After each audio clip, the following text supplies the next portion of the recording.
I'm so glad you found your way here. Your brain is cleaning itself right now, flushing out toxins while you rest, preparing for tomorrow. You'll discover why 8 hours doesn't always mean 8 hours of real rest, and understand why some mornings feel like you never slept at all. Welcome to Psychology for Sleep. Wherever you are right now, perhaps lying in bed wondering why you're still exhausted, or feeling that familiar morning fog despite a full night's sleep, allow yourself this moment of curiosity.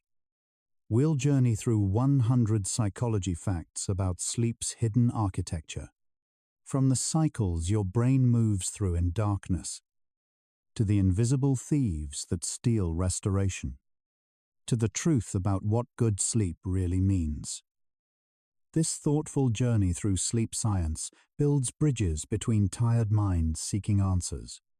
A gentle subscribe, like, or sharing your thoughts creates a pathway for more sleep seekers to discover and brings us closer to protect this sanctuary. One sleepy soul at a time. Your rest inspires ours. Let yourself settle completely here. Feel your jaw unclench, your breath deepen naturally. You can let these thoughts drift past without holding them. Sense that soothing heaviness enveloping you, like your consciousness slowly dimming its brightness. Thoughts dissolving into the peaceful fog of approaching sleep. Safe and undisturbed. Close your eyes and breathe deeply. You're floating where exhaustion meets curiosity in gentle darkness. Let your mind merge with questions seeking answers. And now we begin. Sleep isn't one thing. It's a journey through distinct stages, each with its own purpose. When you close your eyes, your brain doesn't shut down. It begins a carefully orchestrated cycle that repeats 4 to 6 times before morning. Each cycle lasts roughly 90 minutes, moving through light sleep, deep sleep, and REM sleep, where dreams flourish. Scientists discovered this structure in the 1950s using electroencephalography, observing wave patterns that revealed sleep's hidden architecture. Stage 1 is the threshold, lasting just a few minutes. Stage 2 deepens the experience, your heart rate slowing, body temperature dropping. Then comes stage 3, slow wave sleep, where your brain produces long delta waves. This is where physical restoration happens most powerfully. Finally, REM sleep arrives, your eyes moving rapidly beneath closed lids while your brain becomes almost as active as when awake. Each stage serves a different function, and skipping any of them can leave you feeling unrefreshed. Even after 8 full hours, your body knows this rhythm intimately, cycling through it night after night, building and rebuilding you in darkness. Your sleep is governed by 2 biological forces working together. Discovered by sleep researcher Alexander Borbély in 1982. The first is sleep pressure, called Process S, which builds up the longer you stay awake. It's driven by adenosine that accumulates in your brain throughout the day, creating an increasing urge to sleep. The second is your circadian rhythm, Process C, an internal 24-hour clock controlled by a tiny cluster of neurons in your hypothalamus. These 2 processes don't always align perfectly. You might feel exhausted at 2 in the afternoon when your circadian rhythm dips, even though you've only been awake for 6 hours. Or you might get a second wind late at night when your rhythm briefly elevates alertness. Despite high sleep pressure, when these systems fall out of sync, through shift work, jet lag, or irregular schedules, you can sleep for adequate hours but wake feeling unrested. Your body expected sleep at a different time, and the mismatch disrupts restoration. Understanding this dual system helps explain why simply spending time in bed isn't enough. Your body needs sleep at the right time, aligned with your internal clock, for that sleep to feel truly restorative. Not all 90-minute cycles through the night are created equal. The composition of each cycle shifts as hours pass, emphasizing different stages at different times. In the first half of the night, your cycles contain more deep, slow-wave sleep. The physically restorative stage 3. Your brain produces its longest, slowest delta waves during these early cycles, and your body does much of its repair work here. As the night progresses into the second half, the balance shifts. Deep sleep becomes shorter and less intense, while REM sleep lengthens dramatically. The first REM period lasts only 5 to 10 minutes, while the final one before waking can extend to an hour. Your final cycle before waking might contain almost no deep sleep at all, instead offering a long, vivid REM period where complex dreams unfold. This natural progression means that cutting sleep short, even by just 90 minutes, disproportionately affects REM sleep, which is critical for emotional regulation and memory consolidation. Losing that final cycle means losing the longest, most vivid REM period of the night. Research from the University of California, Berkeley, published in 2023, found that people who consistently shortened their sleep by 90 minutes lost nearly half their REM sleep, leading to mood disturbances and cognitive difficulties. The architecture of sleep is front-loaded with physical restoration and back-loaded with mental processing. Both halves matter equally. While you sleep, your brain does something remarkable. It physically shrinks to make room for cleaning. Discovered in 2012 by Danish neuroscientist Maiken Nedergaard. The glymphatic system is a waste clearance pathway that becomes up to 10 times more active during sleep.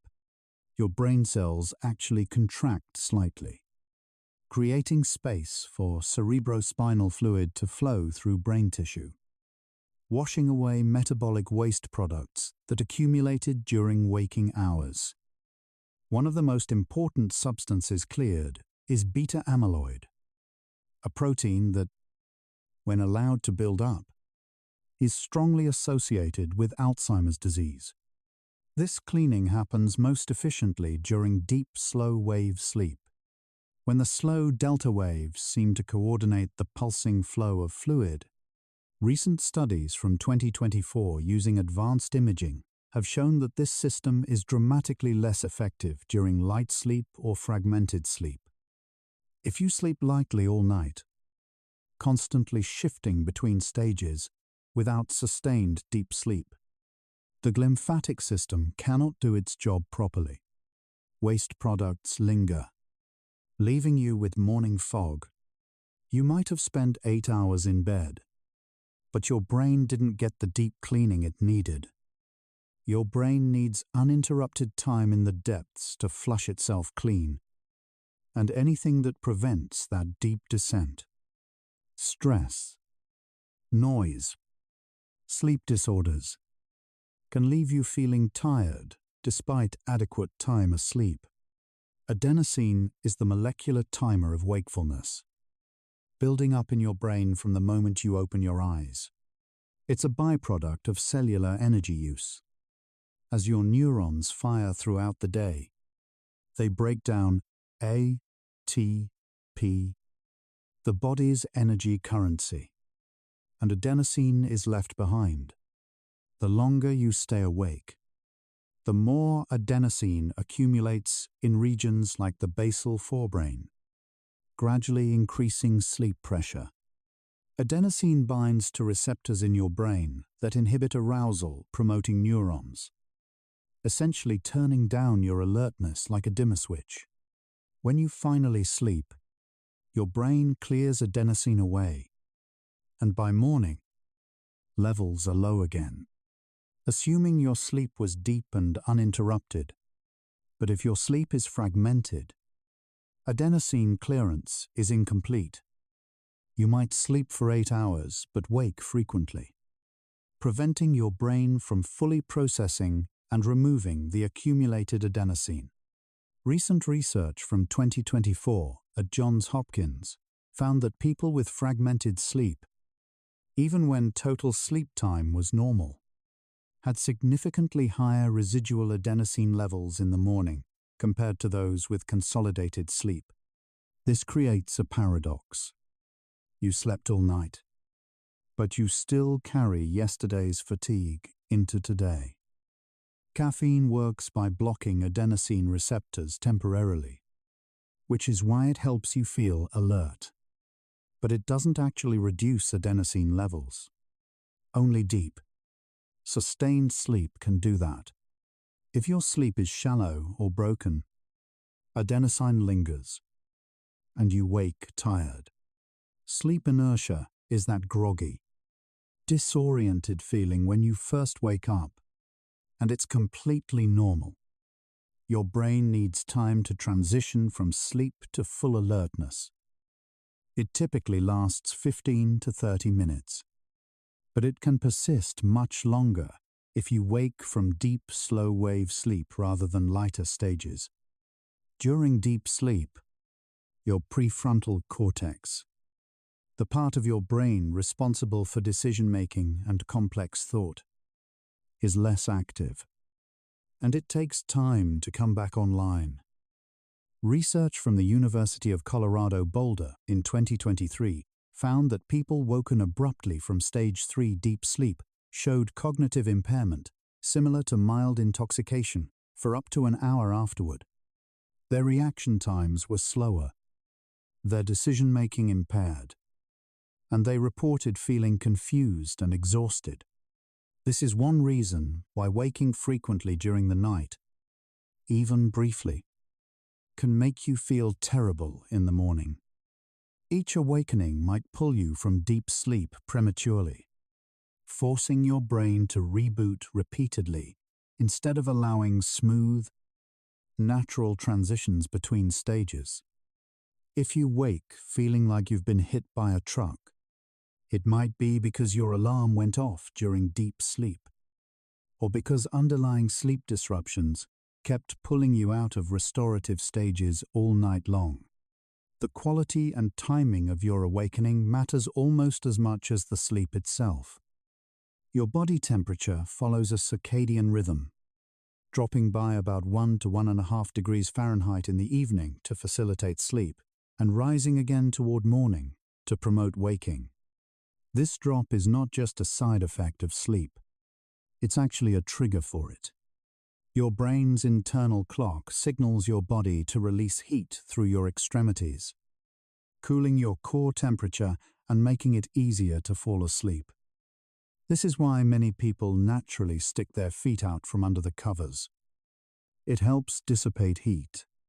Studies from Stanford University, published in 2024, found that people who slept in rooms warmer than 70 degrees Fahrenheit spent significantly less time in deep, slow-wave sleep and woke more frequently throughout the night. Even if they slept for 8 hours, their sleep quality was measurably worse. Similarly, people with poor circulation or conditions that prevent efficient heat release often struggle with sleep onset and maintenance.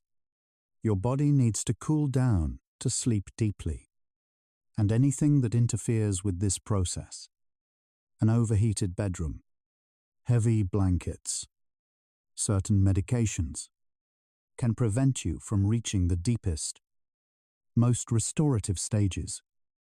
You might lie in bed for 8 hours, but if your core temperature never dropped properly, your brain never received the signal to initiate deep sleep.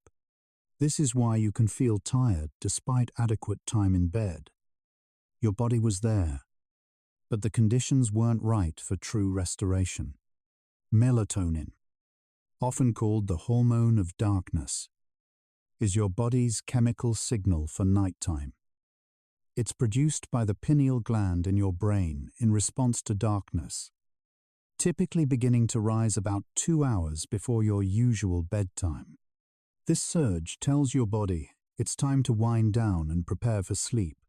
But melatonin production is exquisitely sensitive to light, especially blue wavelengths emitted by phones, tablets, computers, and LED lights. Even relatively dim light exposure in the evening can suppress melatonin by up to 50%. According to research from Harvard Medical School, updated in 2024, when melatonin is suppressed, your brain doesn't receive the strong time for sleep signal, and your circadian rhythm shifts later. You might still fall asleep eventually, but the timing is off, and your sleep architecture suffers. You miss the optimal window when your body temperature is dropping and sleep pressure is peaking. Studies have shown that people who use bright screens within 2 hours of bedtime not only take longer to fall asleep, but they also spend less time in deep sleep and REM sleep throughout the night. Even if they sleep for 8 hours, the quality is diminished. Their brains were primed for wakefulness when they should have been primed for sleep. This mismatch can persist night after night, creating a chronic state of under-restored sleep. You're sleeping enough hours, but not at the right biological time, and not with the right hormonal support. Evening light prevents your melatonin from rising properly, leaving you feeling disproportionately tired in the morning despite the time you spent in bed. There's a crucial difference between not sleeping enough and sleeping poorly. Sleep deprivation means insufficient total sleep time. Sleeping only 5 or 6 hours when you need 8. Sleep fragmentation means your sleep is constantly interrupted. Even if total time in bed is adequate, fragmented sleep can be just as damaging. Sometimes more so. A landmark study from Tel Aviv University in 2023 compared 2 groups. One slept only 5 hours but uninterrupted. The other slept 8 hours but was woken briefly every 90 minutes. The fragmented group performed worse on cognitive tests, reported more fatigue, and showed higher stress hormone levels than the sleep-deprived group. Why? Because fragmentation prevents sustained time in deep sleep and REM sleep. Each time you're pulled out of a deeper stage, your brain has to restart the cycle from the beginning, and it may never reach the restorative depths again before the next interruption. This is common in people with undiagnosed sleep apnea, restless leg syndrome, or even those who share a bed with a restless partner or pet. You might genuinely sleep from 11 p.m. to 7 a.m. 8 full hours. But if you woke 20 times, however briefly, your brain never completed its full restoration process. The architecture of your sleep was shattered. You wake feeling exhausted, confused why a full night didn't help, unaware that the interruptions, some so brief you don't even remember them, stole the depth and continuity your brain desperately needed. By now, a pattern is emerging. The number of hours you spend lying in bed with your eyes closed is not the same as the number of hours of restorative, high-quality sleep your brain and body actually received. Sleep is not a monolithic state. It's a dynamic process with stages, cycles, and rhythms that must unfold in a specific order and depth for you to wake feeling refreshed.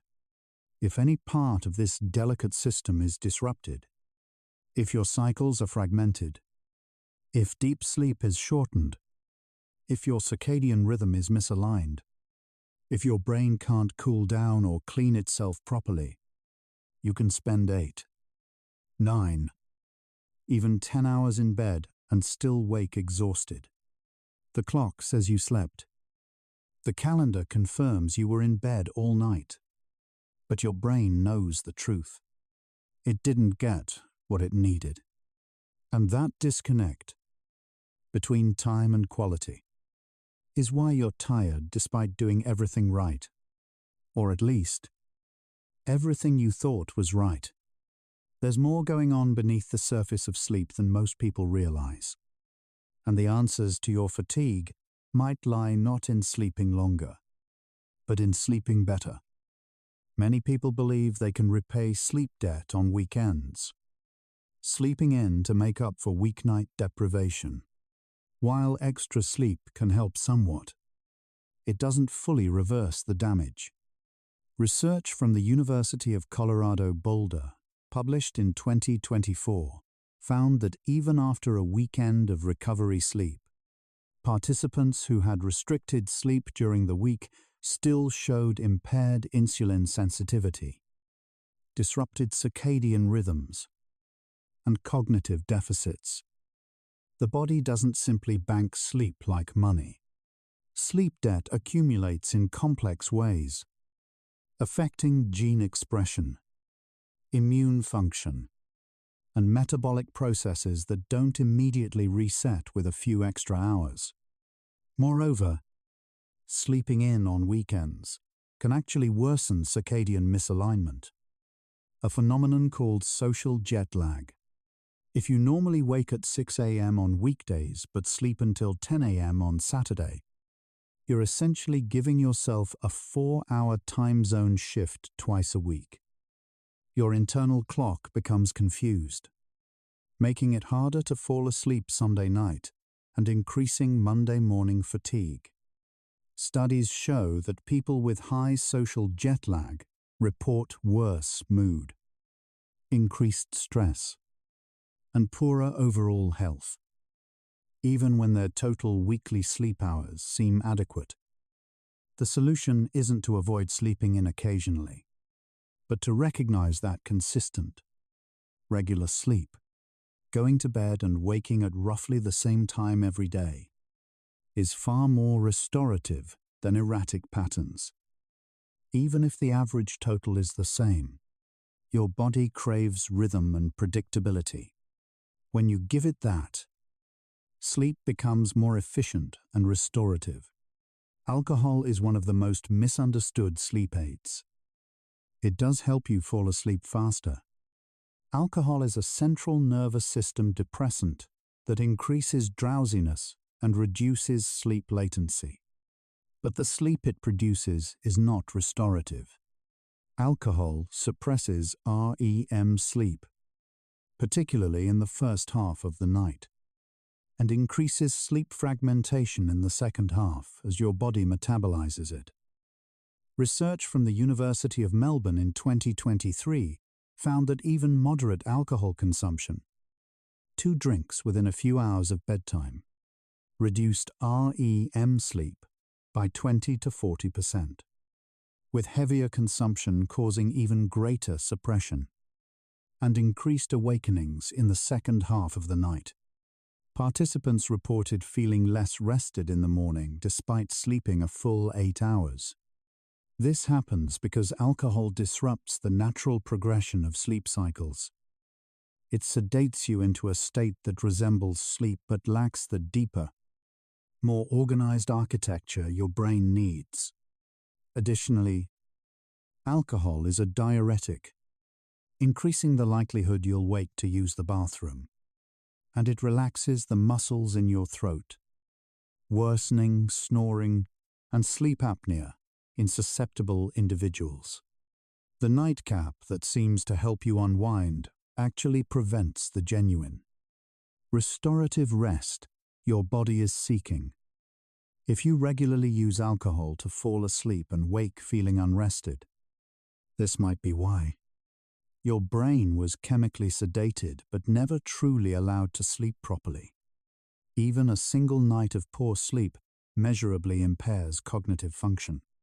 Studies using MRI scans show that after sleep deprivation or fragmented sleep, the prefrontal cortex, responsible for decision-making, attention, and impulse control, shows reduced activity. Meanwhile, the amygdala, which processes emotions, becomes hyperactive. This combination makes you more emotionally reactive and less able to regulate your responses. Research from UC Berkeley in 2024 demonstrated that people who slept poorly were 60% more likely to interpret neutral facial expressions as threatening and showed exaggerated emotional responses to minor stressors. But the effects go beyond mood. Working memory, the ability to hold and manipulate information in your mind, declines significantly. Reaction times slow. Creativity and problem-solving abilities diminish. The decline is dose-dependent.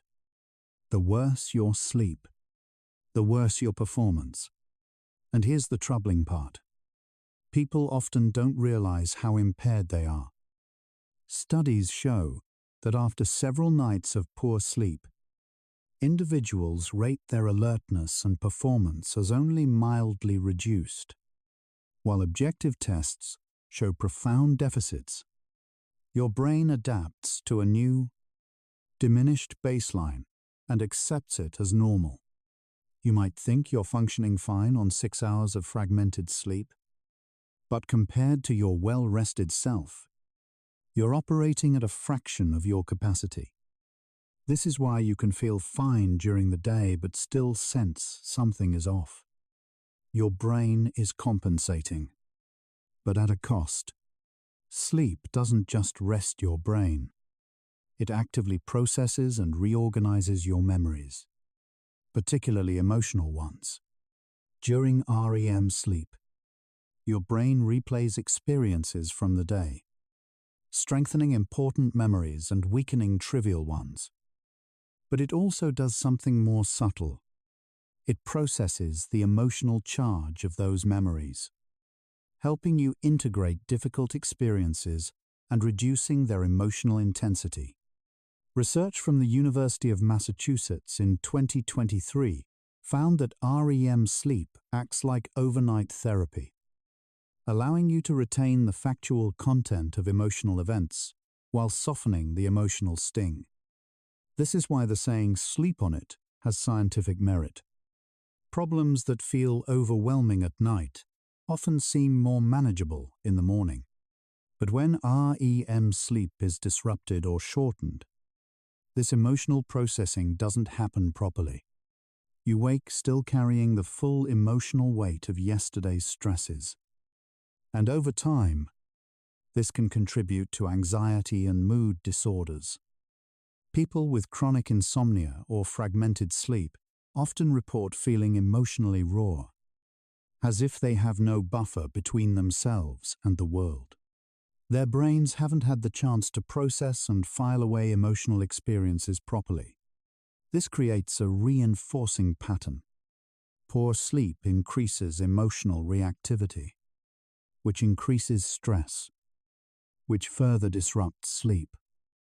If you sleep all night but wake feeling emotionally fragile, irritable, or anxious, it might be because your brain didn't get enough REM sleep to do its emotional housekeeping. Your brain has a network called the default mode network, or DMN, which is most active when you're not focused on the external world, when you're daydreaming, reflecting, or resting. Interestingly, this network is also highly active during certain stages of sleep, particularly during the transition into sleep and during REM. The DMN is thought to be involved in self-referential thinking, memory consolidation, and integrating experiences into your sense of self. Research from Stanford University in 2024 found that people with disrupted sleep showed abnormal DMN activity. It was either hyperactive when it should be quiet, or insufficiently active when it should be engaged. This dysregulation is associated with rumination, difficulty letting go of thoughts, and a sense of mental fatigue. Essentially, your brain can't properly shift between task mode and rest mode. This might explain why poor sleep leaves you feeling mentally tired but also restless. Your brain is caught in a state of inefficient processing, unable to fully engage or fully rest. It's spinning its wheels. Sleep, particularly deep sleep and REM, allows the DMN to function properly, organizing your thoughts, consolidating your sense of self, and preparing you for the next day's challenges. Without adequate sleep, this network becomes dysregulated, and you feel mentally scattered, fog, and unable to focus. Even though you technically slept, cortisol, your primary stress hormone, follows a natural circadian rhythm.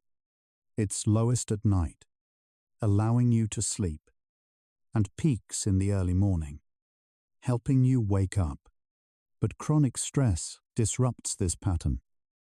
When you're stressed, cortisol levels remain elevated at night, making it harder to fall asleep and reducing time spent in deep sleep.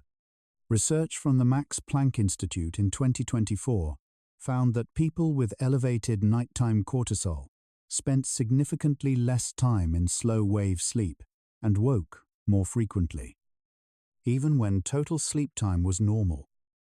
This creates a difficult feedback loop. Stress disrupts sleep, and poor sleep increases stress hormones the next day, making it even harder to sleep the following night. Over time, your body can remain in a state of managing daily stresses, unable to fully shift into restoration during sleep. You lie in bed exhausted but wired, your mind racing, your body tense. Even when you do sleep, it's shallow and fragmented. You wake feeling like you fought a battle all night instead of resting. This is one reason why just get more sleep isn't always helpful advice for stressed individuals. The stress itself is preventing the sleep from being restorative. Addressing the underlying stress through therapy, relaxation techniques, or lifestyle changes is often necessary before sleep quality can improve.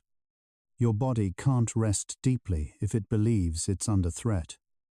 Obstructive sleep apnea is one of the most common yet underdiagnosed sleep disorders, affecting an estimated 30 to 39 million adults in the United States alone, according to 2024 data from the American Academy of Sleep Medicine. It occurs when the muscles in your throat relax excessively during sleep, temporarily blocking your airway. You stop breathing for 10 seconds or longer, dozens or even hundreds of times per night. Your brain briefly wakes you to restart breathing. But these awakenings are so short, you usually don't remember them. You might sleep from 11 p.m. to 7 a.m. and genuinely believe you slept well. But your brain was repeatedly pulled out of deep sleep all night long. The result is persistent sleep fragmentation and reduced oxygen flow throughout the night.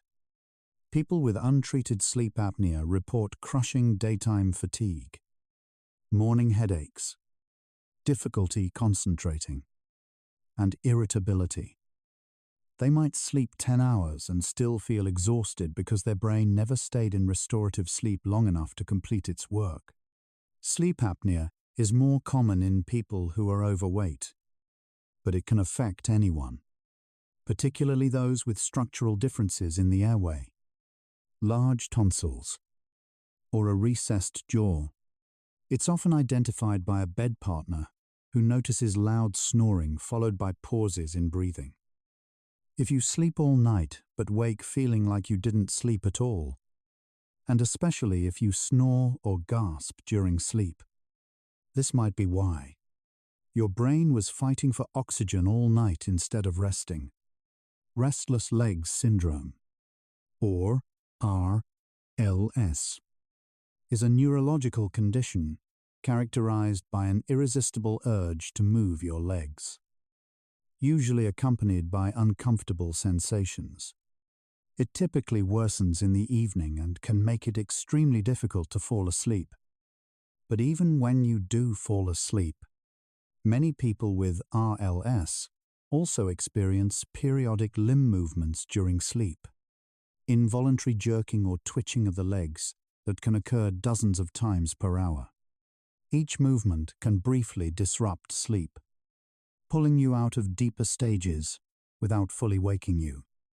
You might have no memory of these movements, but they fragment your sleep just as effectively as conscious awakenings.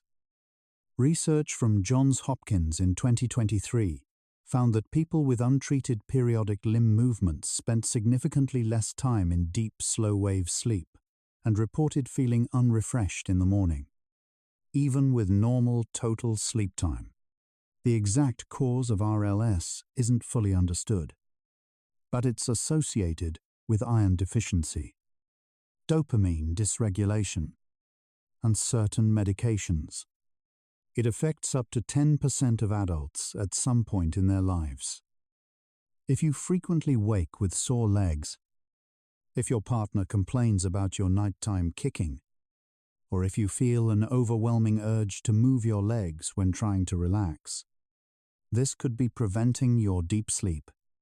Your body was moving all night when it should have been still, and your brain couldn't fully rest. Chronic pain and sleep have a bidirectional relationship. Pain disrupts sleep, and poor sleep lowers your pain threshold, making pain feel worse. Research from the National Institutes of Health in 2024 found that even moderate chronic pain significantly reduced time spent in deep sleep and increased nighttime awakenings. People with conditions like arthritis, fibromyalgia, or back pain often sleep poorly despite being in bed for adequate hours. The pain itself prevents full relaxation, keeping the nervous system in a state of low-level arousal.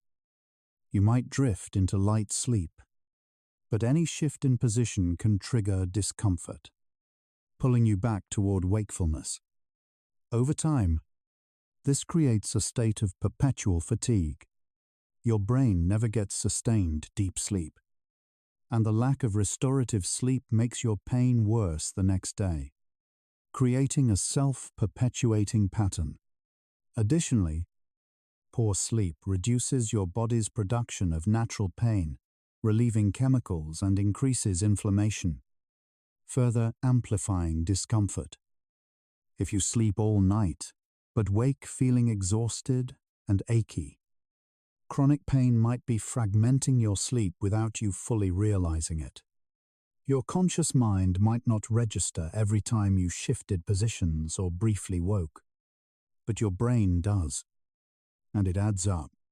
Addressing the pain through medication, physical therapy, or other interventions can improve sleep quality, which in turn reduces pain, creating a positive cycle instead. Many common medications can interfere with sleep quality, even if they don't prevent you from sleeping. Beta blockers, used for high blood pressure and heart conditions, can suppress melatonin production and reduce REM sleep. Antidepressants, particularly SSRIs, often suppress REM sleep and can cause vivid dreams or nightmares. Corticosteroids, used for inflammation and autoimmune conditions, can cause insomnia and reduce deep sleep. Even over-the-counter medications like decongestants and some antihistamines can affect sleep architecture. Research from the Mayo Clinic in 2024 reviewed dozens of common medications and found that many altered sleep stages in ways that patients weren't aware of. People taking these medications might sleep for 8 hours, but wake feeling unrested because their sleep architecture was disrupted. The problem is that doctors don't always discuss these side effects, and patients don't connect their daytime fatigue to a medication they've been taking for months or years. If you started a new medication and noticed your sleep quality declined, or if you've been on medication long-term and always feel tired despite adequate sleep, it's worth discussing with your doctor. Sometimes a dose adjustment, taking the medication at a different time of day, or switching to an alternative can make a significant difference in sleep quality. Sleep efficiency is a measure of how much time you actually spend asleep compared to how much time you spend in bed. For example, if you're in bed for 8 hours but only actually sleep for 6, your sleep efficiency is 75%. Healthy sleep efficiency is generally considered to be 85% or higher. Research from the University of Pittsburgh in 2023 found that people with sleep efficiency below 80% reported significantly more daytime fatigue, even when their total sleep time seemed adequate. This often happens with insomnia. You lie in bed for 8 hours, but you spend 2 of those hours awake, either struggling to fall asleep or waking during the night. Your brain and body weren't resting during those wakeful periods, even though you were lying down with your eyes closed. The solution isn't to spend more time in bed hoping to sleep. That can actually worsen the problem by creating an association between bed and wakefulness. Instead, sleep restriction therapy, a component of cognitive behavioral therapy for insomnia, involves limiting time in bed to match actual sleep time, then gradually increasing it as efficiency improves. The goal is to make the time you spend in bed as restful as possible, rather than simply maximizing time in bed.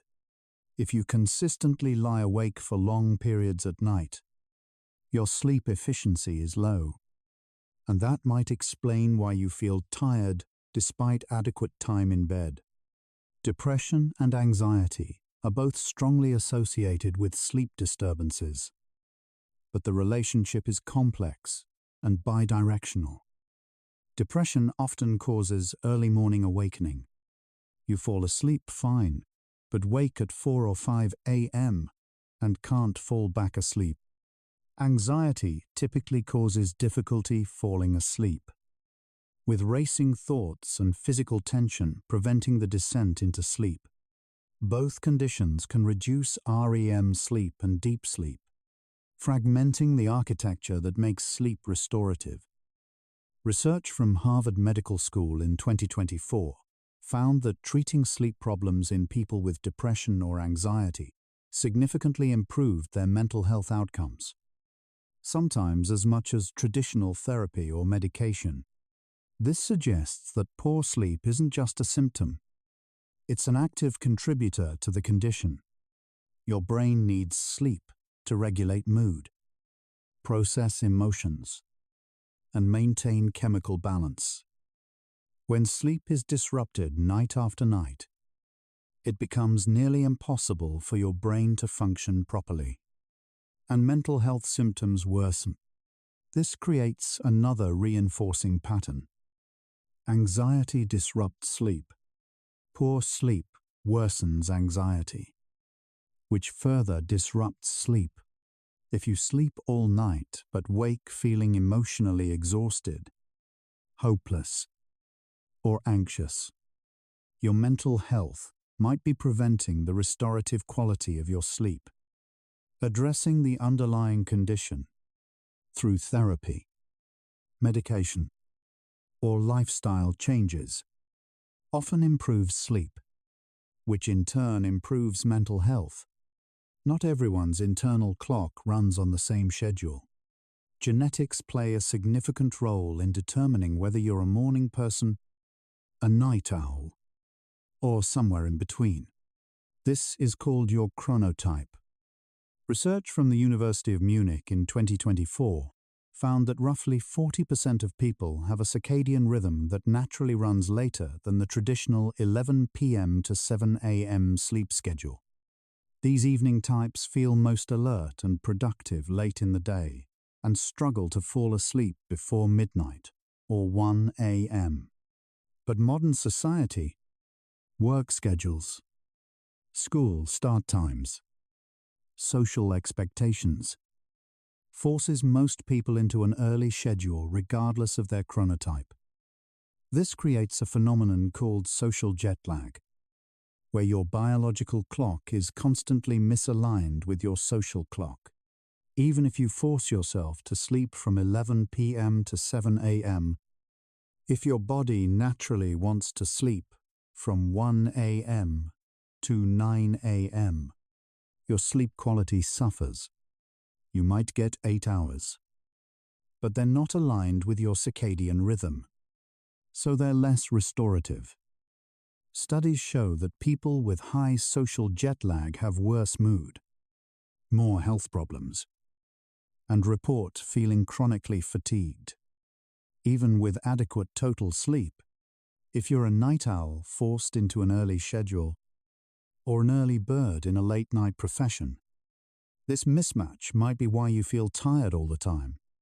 Your sleep duration is fine, but the timing is wrong for your biology. Emerging research has revealed a surprising connection between gut health and sleep quality. Your gut microbiome, the trillions of bacteria living in your digestive system, produces neurotransmitters and other chemicals that influence sleep. Research from the University of Tsukuba in Japan, published in 2024, found that people with disrupted gut microbiomes had significantly worse sleep quality, including less deep sleep and more awakenings. The gut produces about 90% of your body's serotonin, a precursor to melatonin, and certain gut bacteria produce GABA, a neurotransmitter that promotes relaxation. When your gut microbiome is out of balance due to poor diet, antibiotics, stress, or illness, it can affect your ability to produce the chemicals needed for good sleep. Additionally, inflammation in the gut can trigger systemic inflammation, which disrupts sleep architecture. This is a relatively new area of research, but it suggests that diet and gut health might play a larger role in sleep quality than previously recognized.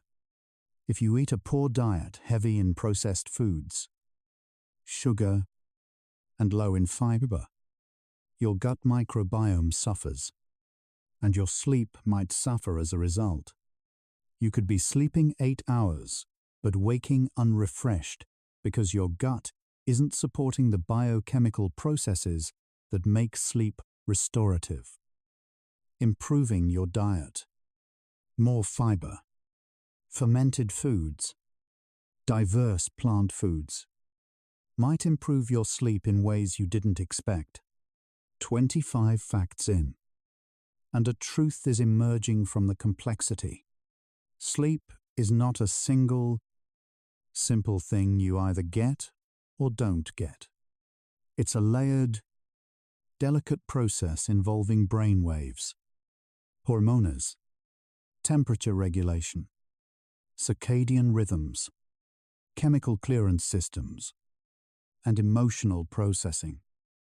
It requires depth, continuity, proper timing, and the right environmental and physiological conditions. You can lie in bed for 8, 9, 10 hours and still wake exhausted because any number of these systems were disrupted. Fragmentation stole your deep sleep. Stress kept cortisol elevated. A medication suppressed REM. Sleep apnea repeatedly woke you without your knowledge. Your circadian rhythm was misaligned. Your gut microbiome wasn't producing the right chemicals. The room was too warm. You drank alcohol. Your mind was too anxious to descend fully. The question, "Why am I tired if I slept all night?" is beginning to answer itself. You were in bed. Yes. Your eyes were closed. Yes. But sleep, real, restorative sleep, requires far more than that. And understanding what's missing is the first step toward finding it again. Let's pause here and notice your body as you breathe out slowly. Appreciate each tiny cell inside. Trillions of organisms working in silence. Heart beating, lungs breathing, brain thinking, all without your command. Notice the gentle sensations on your skin, in your muscles, along your spine. You are a complete ecosystem, diverse, self-balancing. Now we continue.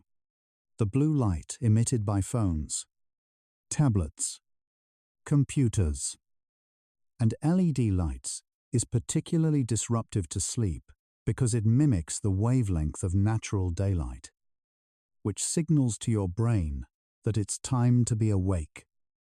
Research from Harvard Medical School, updated in early 2024, found that exposure to blue light in the 2 hours before bed suppressed melatonin production by up to 50% and delayed circadian rhythms by an average of 90 minutes.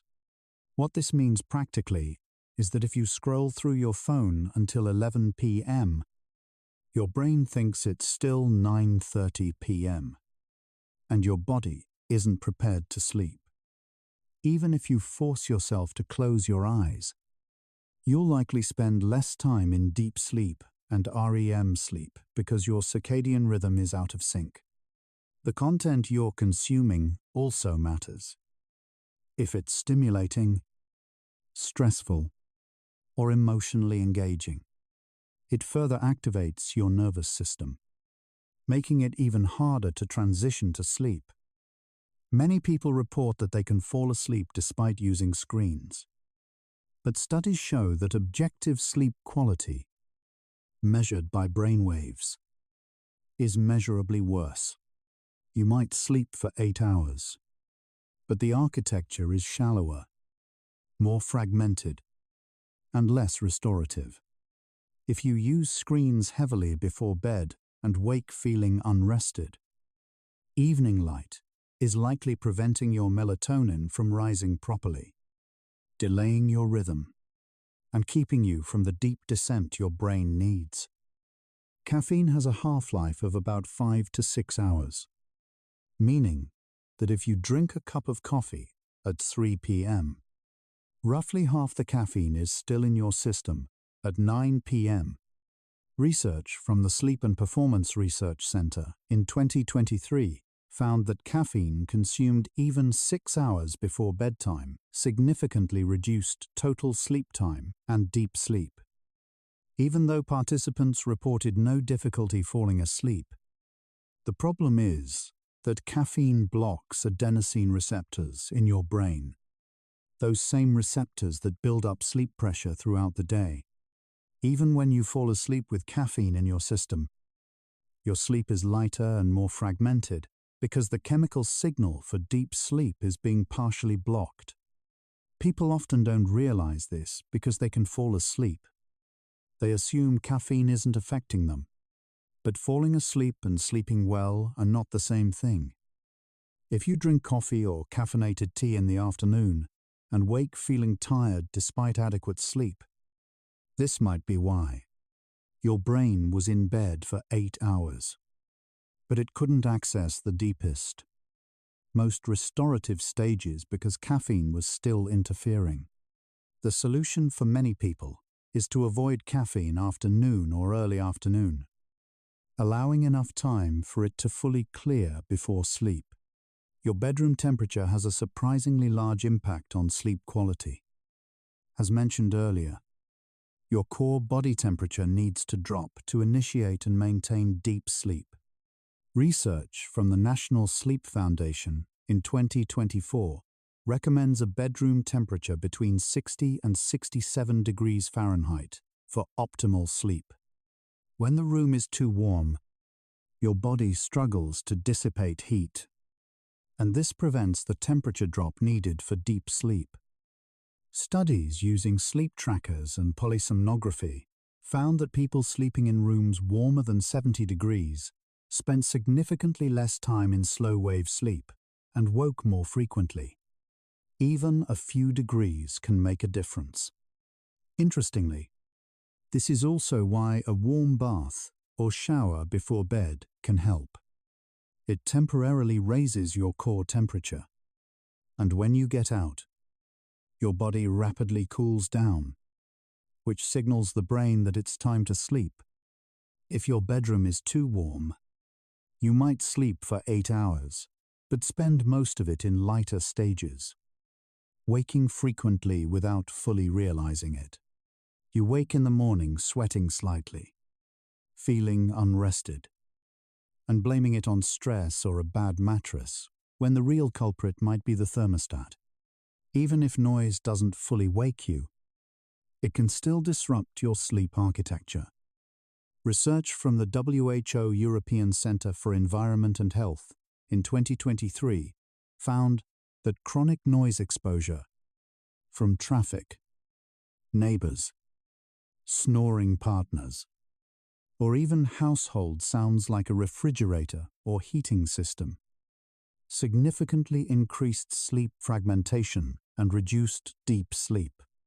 Your brain continues to process sounds while you sleep, and sudden or inconsistent noises can briefly pull you toward wakefulness, even if you don't consciously wake. These micro-arousals prevent sustained deep sleep. You might not remember waking, but your brain registers each interruption, and the cumulative effect is exhaustion in the morning. People who live near airports, highways, or in noisy urban areas often report chronic fatigue despite sleeping adequate hours. Studies show that white noise or consistent, gentle sounds like a fan can help by masking irregular noises, allowing your brain to habituate and ignore the background. But variable, unpredictable noise, a dog barking, a truck passing, a neighbor's footsteps, is particularly disruptive. If your sleep environment is noisy and you wake tired despite adequate time in bed, sound might be fragmenting your sleep without your awareness. Just as light before bed disrupts melatonin, light during sleep can pull you out of deeper stages. Even small amounts of ambient light, from streetlights, electronics, or a nightlight, can affect sleep quality. Research from Northwestern University in 2024 found that people who slept with even dim light exposure had measurably less deep sleep and showed disrupted heart rate variability, a sign that their nervous system wasn't fully relaxing. Your eyelids are not completely opaque, and your brain's suprachiasmatic nucleus, which controls circadian rhythms, can detect light even through closed eyelids. This can send mixed signals.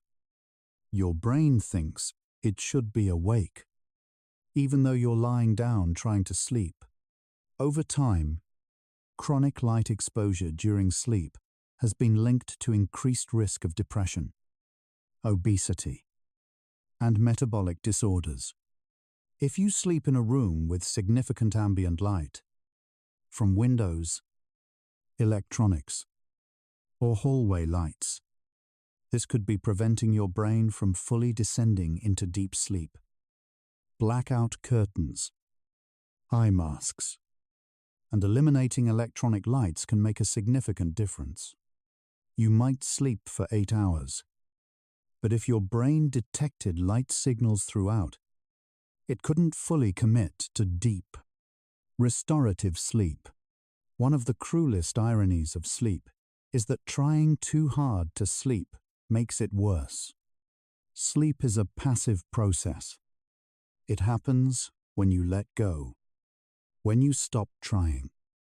But when you're lying awake at 2 a.m. desperately trying to fall asleep, you're activating your sympathetic nervous system, the fight or flight response, which is the opposite of what you need. Research from the University of Glasgow in 2023 found that people with insomnia who engaged in excessive sleep effort, constantly monitoring whether they were asleep, worrying about how tired they'd be, trying different positions or techniques, actually slept worse than those who adopted a more passive approach. This creates a difficult feedback loop. You can't sleep, so you try harder, which makes you more alert, which makes sleep even more elusive. Cognitive behavioral therapy for insomnia teaches a technique called paradoxical intention, where instead of trying to sleep, you try to stay awake. This removes the performance anxiety and often allows sleep to come naturally.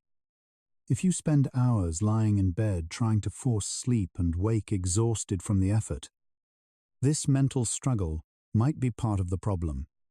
Your brain needs permission to stop trying, to simply exist without expectation, and only then can sleep arrive. Exercise is generally excellent for sleep.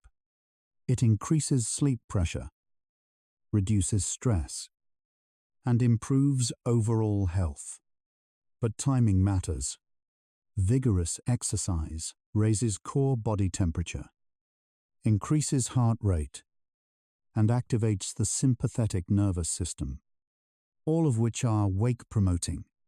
Research from ETH Zurich in 2024 found that people who exercised intensely within 2 hours of bedtime took significantly longer to fall asleep and spent less time in deep sleep. Their bodies were still physiologically aroused, unable to fully relax. However, moderate exercise earlier in the day, or even gentle stretching and yoga in the evening, can improve sleep quality. The key is allowing enough time for your body to cool down and your nervous system to shift from arousal to relaxation. If you exercise late at night and struggle to fall asleep or wake feeling tired despite adequate sleep, the timing of your workout might be interfering. Your body was primed for activity when it should have been preparing for rest. Eating a large meal close to bedtime forces your digestive system to work while you're trying to sleep, and this can significantly disrupt sleep quality.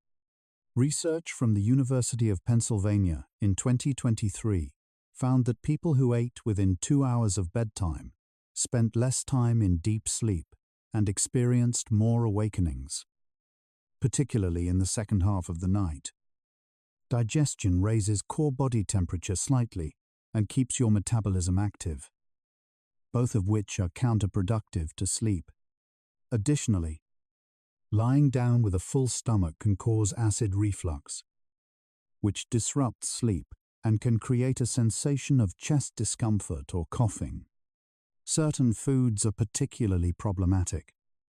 Spicy foods, fatty foods, and large portions take longer to digest. Sugar and refined carbohydrates can cause blood sugar spikes and crashes during the night, leading to awakenings. The traditional advice to avoid eating 3 hours before bed is supported by research. If you frequently eat late dinners or snack before bed and wake feeling unrested, indigestion might be quietly fragmenting your sleep. There's a tricky balance between staying hydrated and not waking multiple times to urinate. Dehydration can cause dry mouth, restlessness, and even muscle cramps that disrupt sleep. But drinking too much water in the evening leads to nocturia, waking to urinate, which fragments sleep. Research from the University of Sydney in 2024 found that people who woke more than once per night to urinate had significantly reduced deep sleep and reported worse daytime fatigue, even when total sleep time was adequate. Each trip to the bathroom pulls you out of sleep, and it can take 15 to 30 minutes to fall back asleep, particularly if you turn on bright lights. Over an 8-hour night, 2 or 3 bathroom trips can cost you an hour or more of actual sleep time. Plus, the fragmentation prevents deep, restorative stages. The solution is to hydrate well during the day, but taper off fluids 2 to 3 hours before bed. If you wake frequently to urinate despite this, it could indicate a medical issue, an overactive bladder, prostate problems in men, or diabetes, and it's worth discussing with a doctor. Your bladder might be disrupting your sleep, and addressing it could dramatically improve your rest. Going to bed with unresolved tasks, unfinished conversations, or unprocessed worries keeps your brain in an active, problem-solving mode that's incompatible with sleep. Research from Baylor University in 2023 found that people who spent 5 minutes before bed writing a to-do list for the next day fell asleep significantly faster and slept better than those who didn't. The act of externalizing your mental load, getting it out of your head and onto paper, signals to your brain that it's safe to stop ruminating. Without this, your brain keeps cycling through the same worries, trying to solve problems, rehearsing conversations, planning tomorrow. This cognitive arousal prevents the mental quieting needed for deep sleep. You might lie in bed for 8 hours, but if your mind never stopped working, your brain couldn't fully rest. This is common in people with high-stress jobs, caregivers, or anyone facing major life decisions. Your body might be in bed, but your mind is still at work, and that prevents restorative sleep. Creating a pre-sleep ritual that includes journaling, planning, or simply acknowledging what you need to let go of can help quiet your mind and allow sleep to come. Sharing a bed with a partner can significantly affect sleep quality, for better or worse. Research from the University of Arizona in 2024 found that couples who slept together often experienced disrupted sleep due to different sleep schedules, snoring, restless movements, or temperature preferences. One partner might be a night owl, the other an early bird. One might run hot, the other cold. One might snore or have restless legs. These differences can lead to chronic sleep fragmentation for one or both partners. Interestingly, some studies have also found that people in secure, happy relationships sometimes sleep better together due to feelings of safety and reduced stress.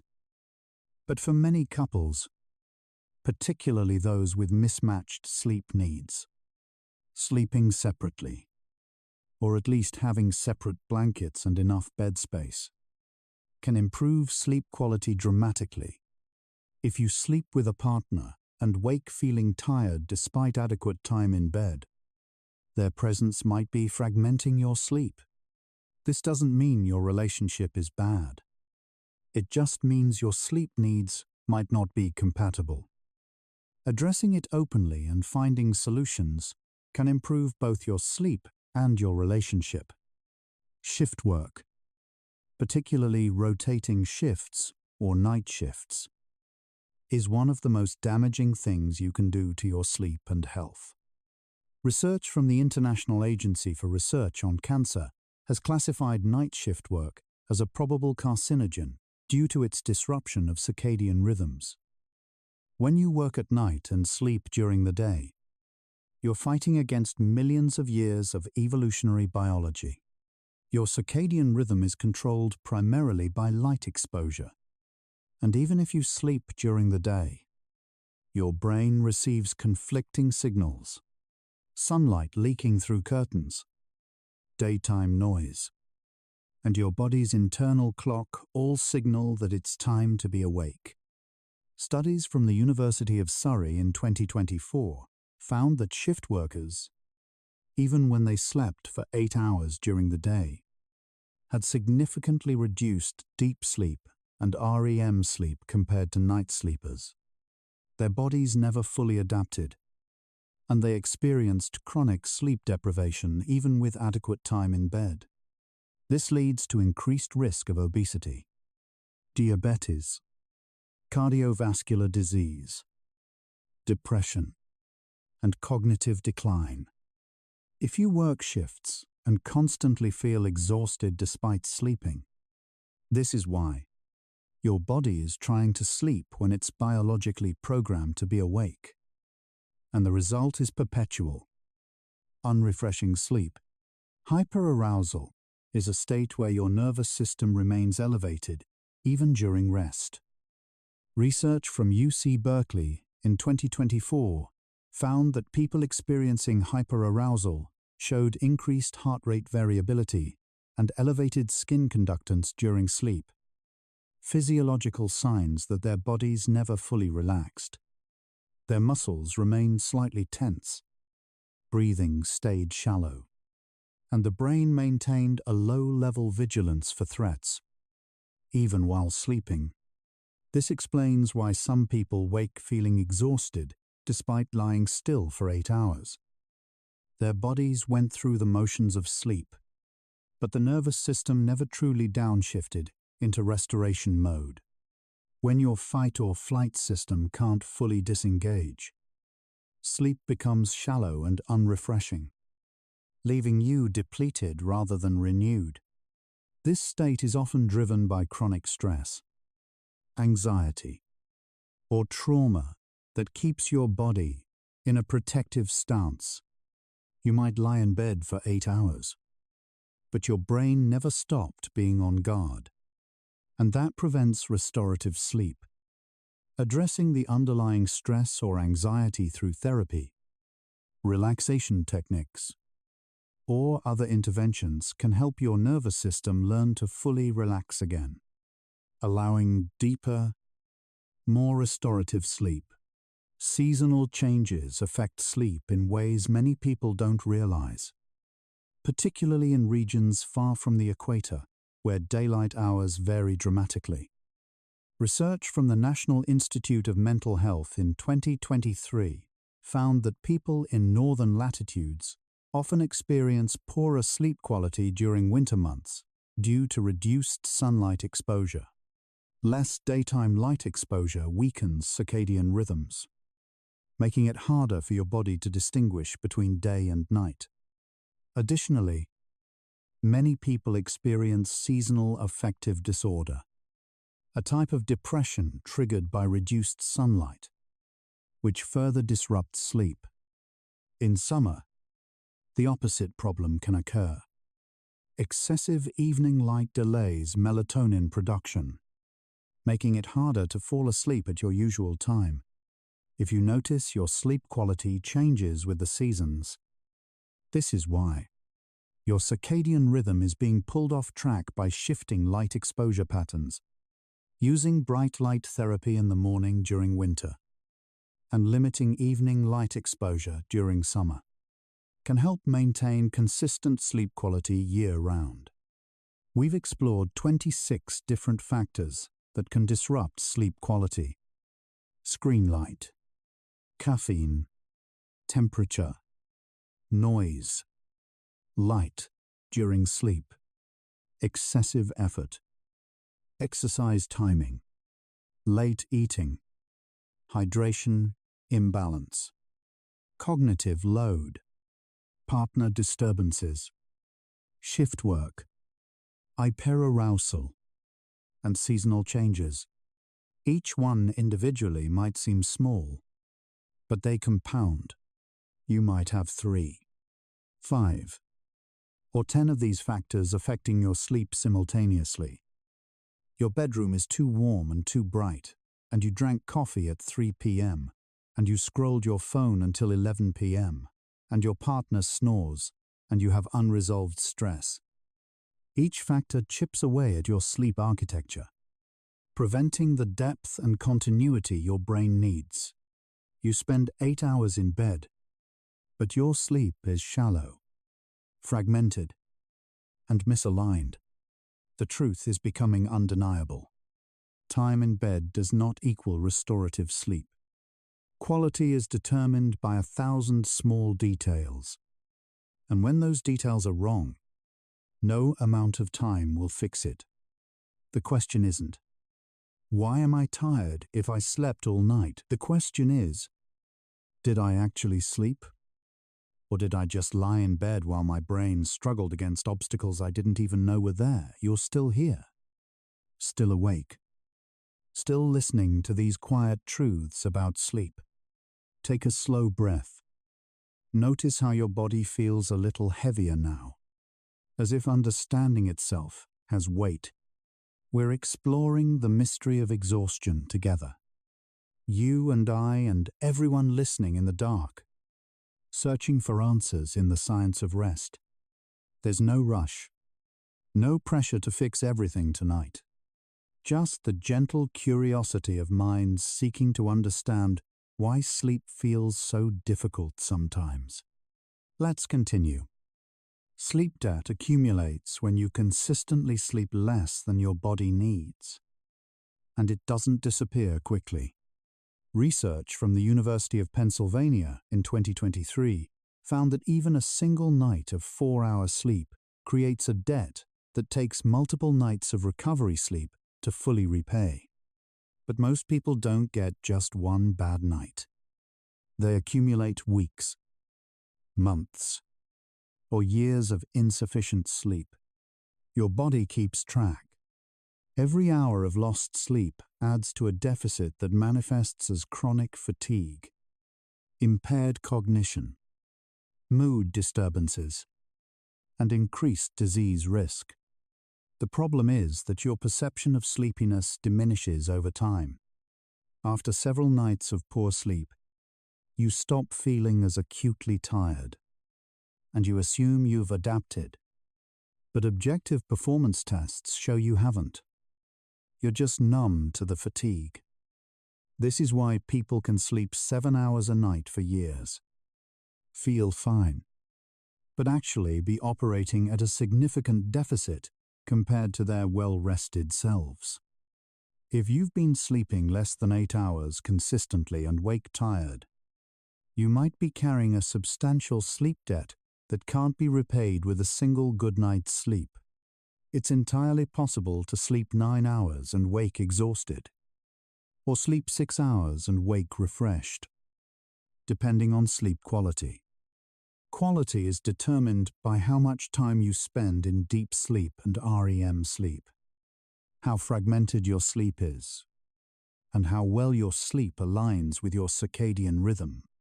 Research from the Sleep Research Society in 2024 found that sleep quality was a better predictor of daytime functioning than sleep quantity. People who slept 7 hours of high-quality, consolidated sleep outperformed those who slept 9 hours of fragmented, shallow sleep on tests of attention, memory, and mood. This is why two people can sleep the same number of hours and have completely different experiences. One person's 8 hours was deep, continuous, and aligned with their circadian rhythm. The other's was fragmented, light, and mistimed. The number on the clock is not the whole story. If you sleep long hours but wake tired, your sleep quality is likely poor. And addressing the underlying causes of fragmentation or shallow sleep is more important than simply spending more time in bed. Earlier, we discussed sleep inertia briefly, but it deserves deeper exploration because it can make you feel exhausted for an hour or more after waking, even if your sleep was good. Sleep inertia is particularly strong when you wake from deep, slow-wave sleep, which is more common in the first half of the night. Research from the University of Colorado Boulder in 2024 found that people woken from deep sleep showed cognitive impairment, disorientation, and extreme grogginess that lasted up to 60 minutes. If your alarm goes off during deep sleep, which is common if you set an alarm time that cuts your natural sleep short, you wake feeling terrible, and that feeling can color your entire morning. You might interpret it as, "I didn't sleep well," when in fact you slept deeply, but you were pulled out of it at the wrong moment. This is one advantage of sleep tracking devices or natural light alarms that attempt to wake you during lighter sleep stages. If you wake feeling disoriented and exhausted, but the feeling gradually lifts after 30 to 60 minutes, severe sleep inertia might be the culprit, not poor sleep itself. Chronic stress doesn't just disrupt sleep in the moment. It creates lasting changes in your body's stress response systems, a concept called allostatic load. Research from the MacArthur Foundation in 2023 found that people under chronic stress showed persistently elevated cortisol, even during sleep, along with changes in immune function and metabolic processes. Their bodies remained in a gentle state of managing daily stresses, unable to fully shift into restoration during sleep. This means that even if you sleep for 8 hours, your body is still expending energy, managing stress responses instead of fully restoring itself. You wake feeling depleted because your body spent the night in a state of low-level crisis management rather than true rest. Over time, this allostatic load contributes to serious health problems: cardiovascular disease, diabetes, depression, and accelerated aging. If you're under chronic stress and feel tired, no matter how much you sleep, your body might be spending your sleep time dealing with stress rather than restoring itself. Addressing the underlying stress is essential for your sleep to become truly restorative. Certain nutritional deficiencies can significantly impair sleep quality. Magnesium deficiency, for example, is associated with insomnia, restless sleep, and frequent awakenings. Magnesium is involved in regulating neurotransmitters that promote relaxation and sleep, particularly GABA.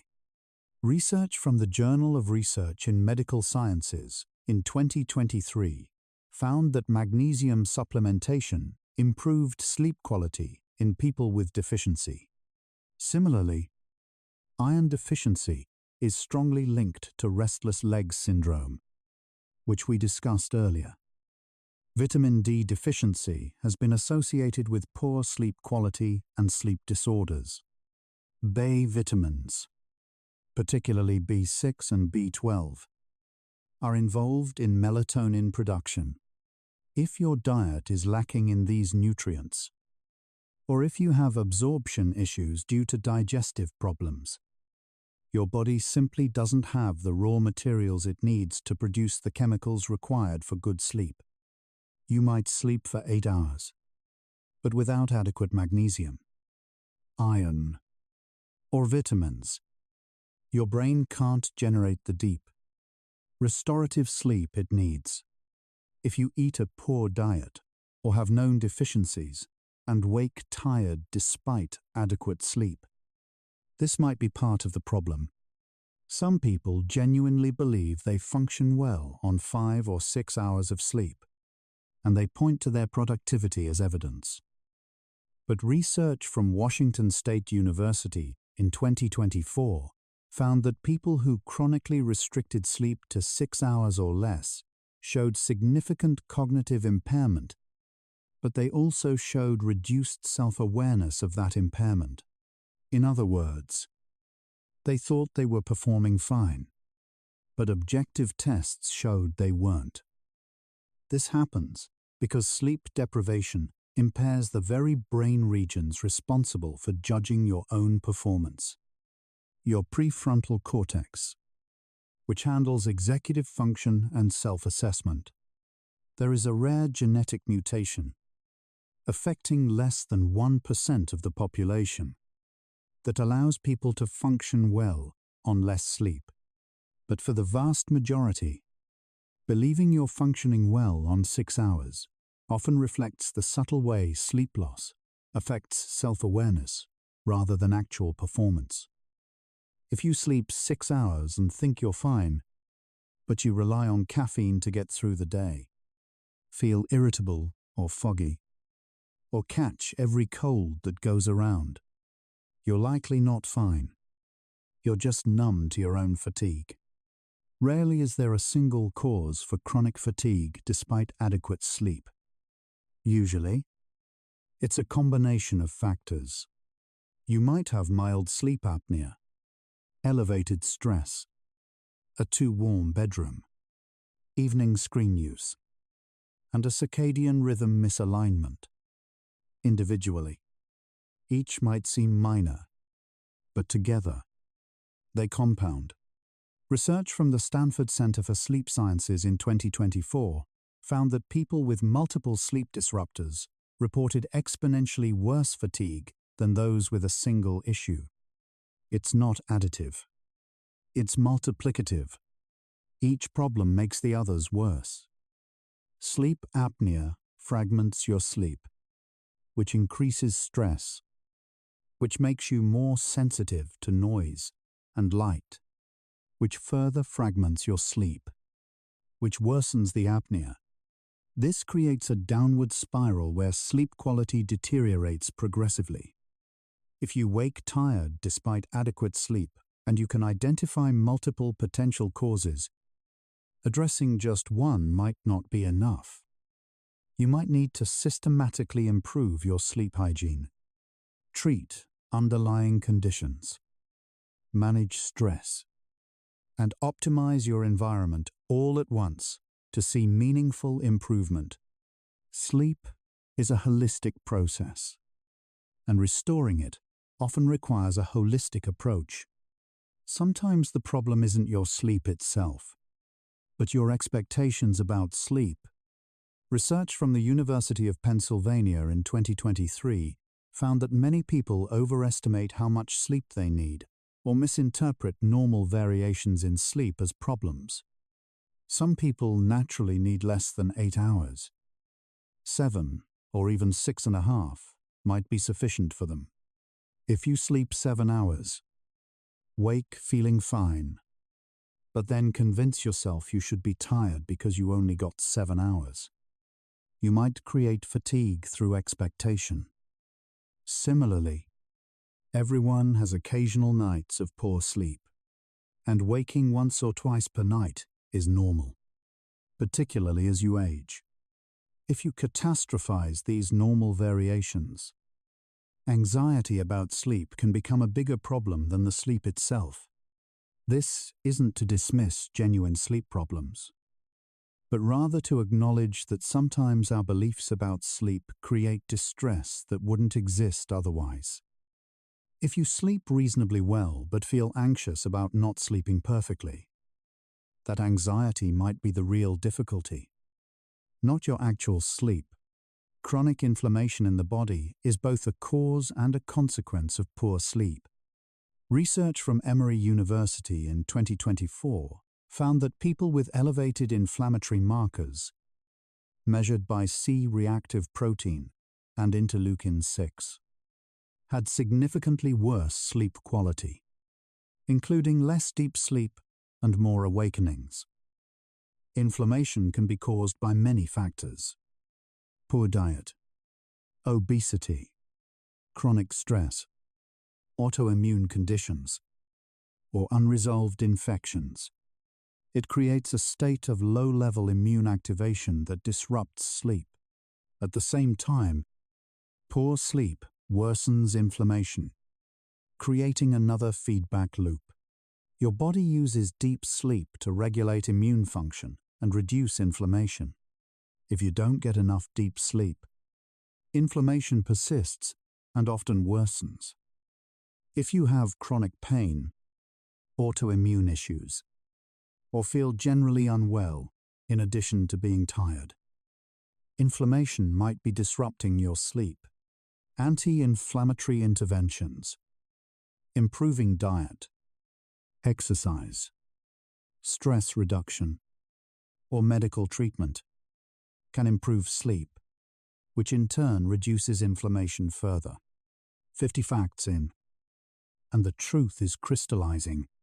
You're tired despite sleeping all night because sleeping and resting are not the same thing.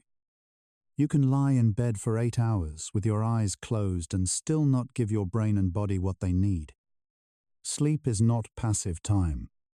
It's active restoration that requires specific conditions: depth, continuity, proper timing, the right temperature, darkness, quiet, chemical balance, emotional calm, physical health, and alignment with your circadian rhythm. When any of these elements are missing or disrupted, sleep becomes hollow. You go through the motions, but the substance is lost. You wake tired because your brain didn't clean itself. Your cells didn't repair themselves. Your emotions didn't process. Your memories didn't consolidate. And your stress hormones never came down. The hours passed, but the restoration didn't happen. And that's why you're tired. Not because you didn't sleep, but because you didn't truly rest. And imagine, even when everything seems empty, space is always full of waves, vibrations, invisible energy. The space inside and around you is never truly empty. Imagine you're floating on a calm lake, but beneath the surface, there's always gentle current. Your body might feel tired, but it's always working, always healing, always trying to find balance. Trust that process. Now we continue the journey. True restorative sleep requires sustained time in both deep, slow-wave sleep and REM sleep, without significant fragmentation. During deep sleep, your body releases growth hormone, repairs tissues, strengthens your immune system, and clears metabolic waste from your brain. During REM sleep, your brain consolidates memories, processes emotions, and integrates new learning. Research from the Max Planck Institute in 2024 found that people who spent at least 20% of their sleep in deep sleep and 20% in REM sleep reported significantly better mood, energy, and cognitive function than those who spent time in lighter stages. The architecture matters. Simply being unconscious for 8 hours doesn't cut it. Your brain needs to cycle smoothly through all stages, spending adequate time in the restorative ones, without interruptions that reset the process. When this happens, you wake feeling genuinely refreshed, your mind clear, your body energized, your emotions balanced. When it doesn't, you wake tired. Your brain has priorities during sleep, and it will sacrifice some functions to preserve others if sleep is insufficient. Research from the University of Zurich in 2023 found that when sleep is restricted or fragmented, your brain prioritizes survival-related functions, basic motor skills, threat detection, autonomic regulation, and deprioritizes higher cognitive functions like creativity, complex problem-solving, and emotional regulation. This is why sleep-deprived people can still perform routine tasks, but struggle with anything requiring nuance or innovation. Your brain is in survival mode, conserving resources. If you consistently wake tired and feel like you're just getting by rather than thriving, your brain might be chronically operating in this survival mode because it's not getting the deep, complete restoration it needs to support higher functions. Sleep is essential for a properly functioning immune system.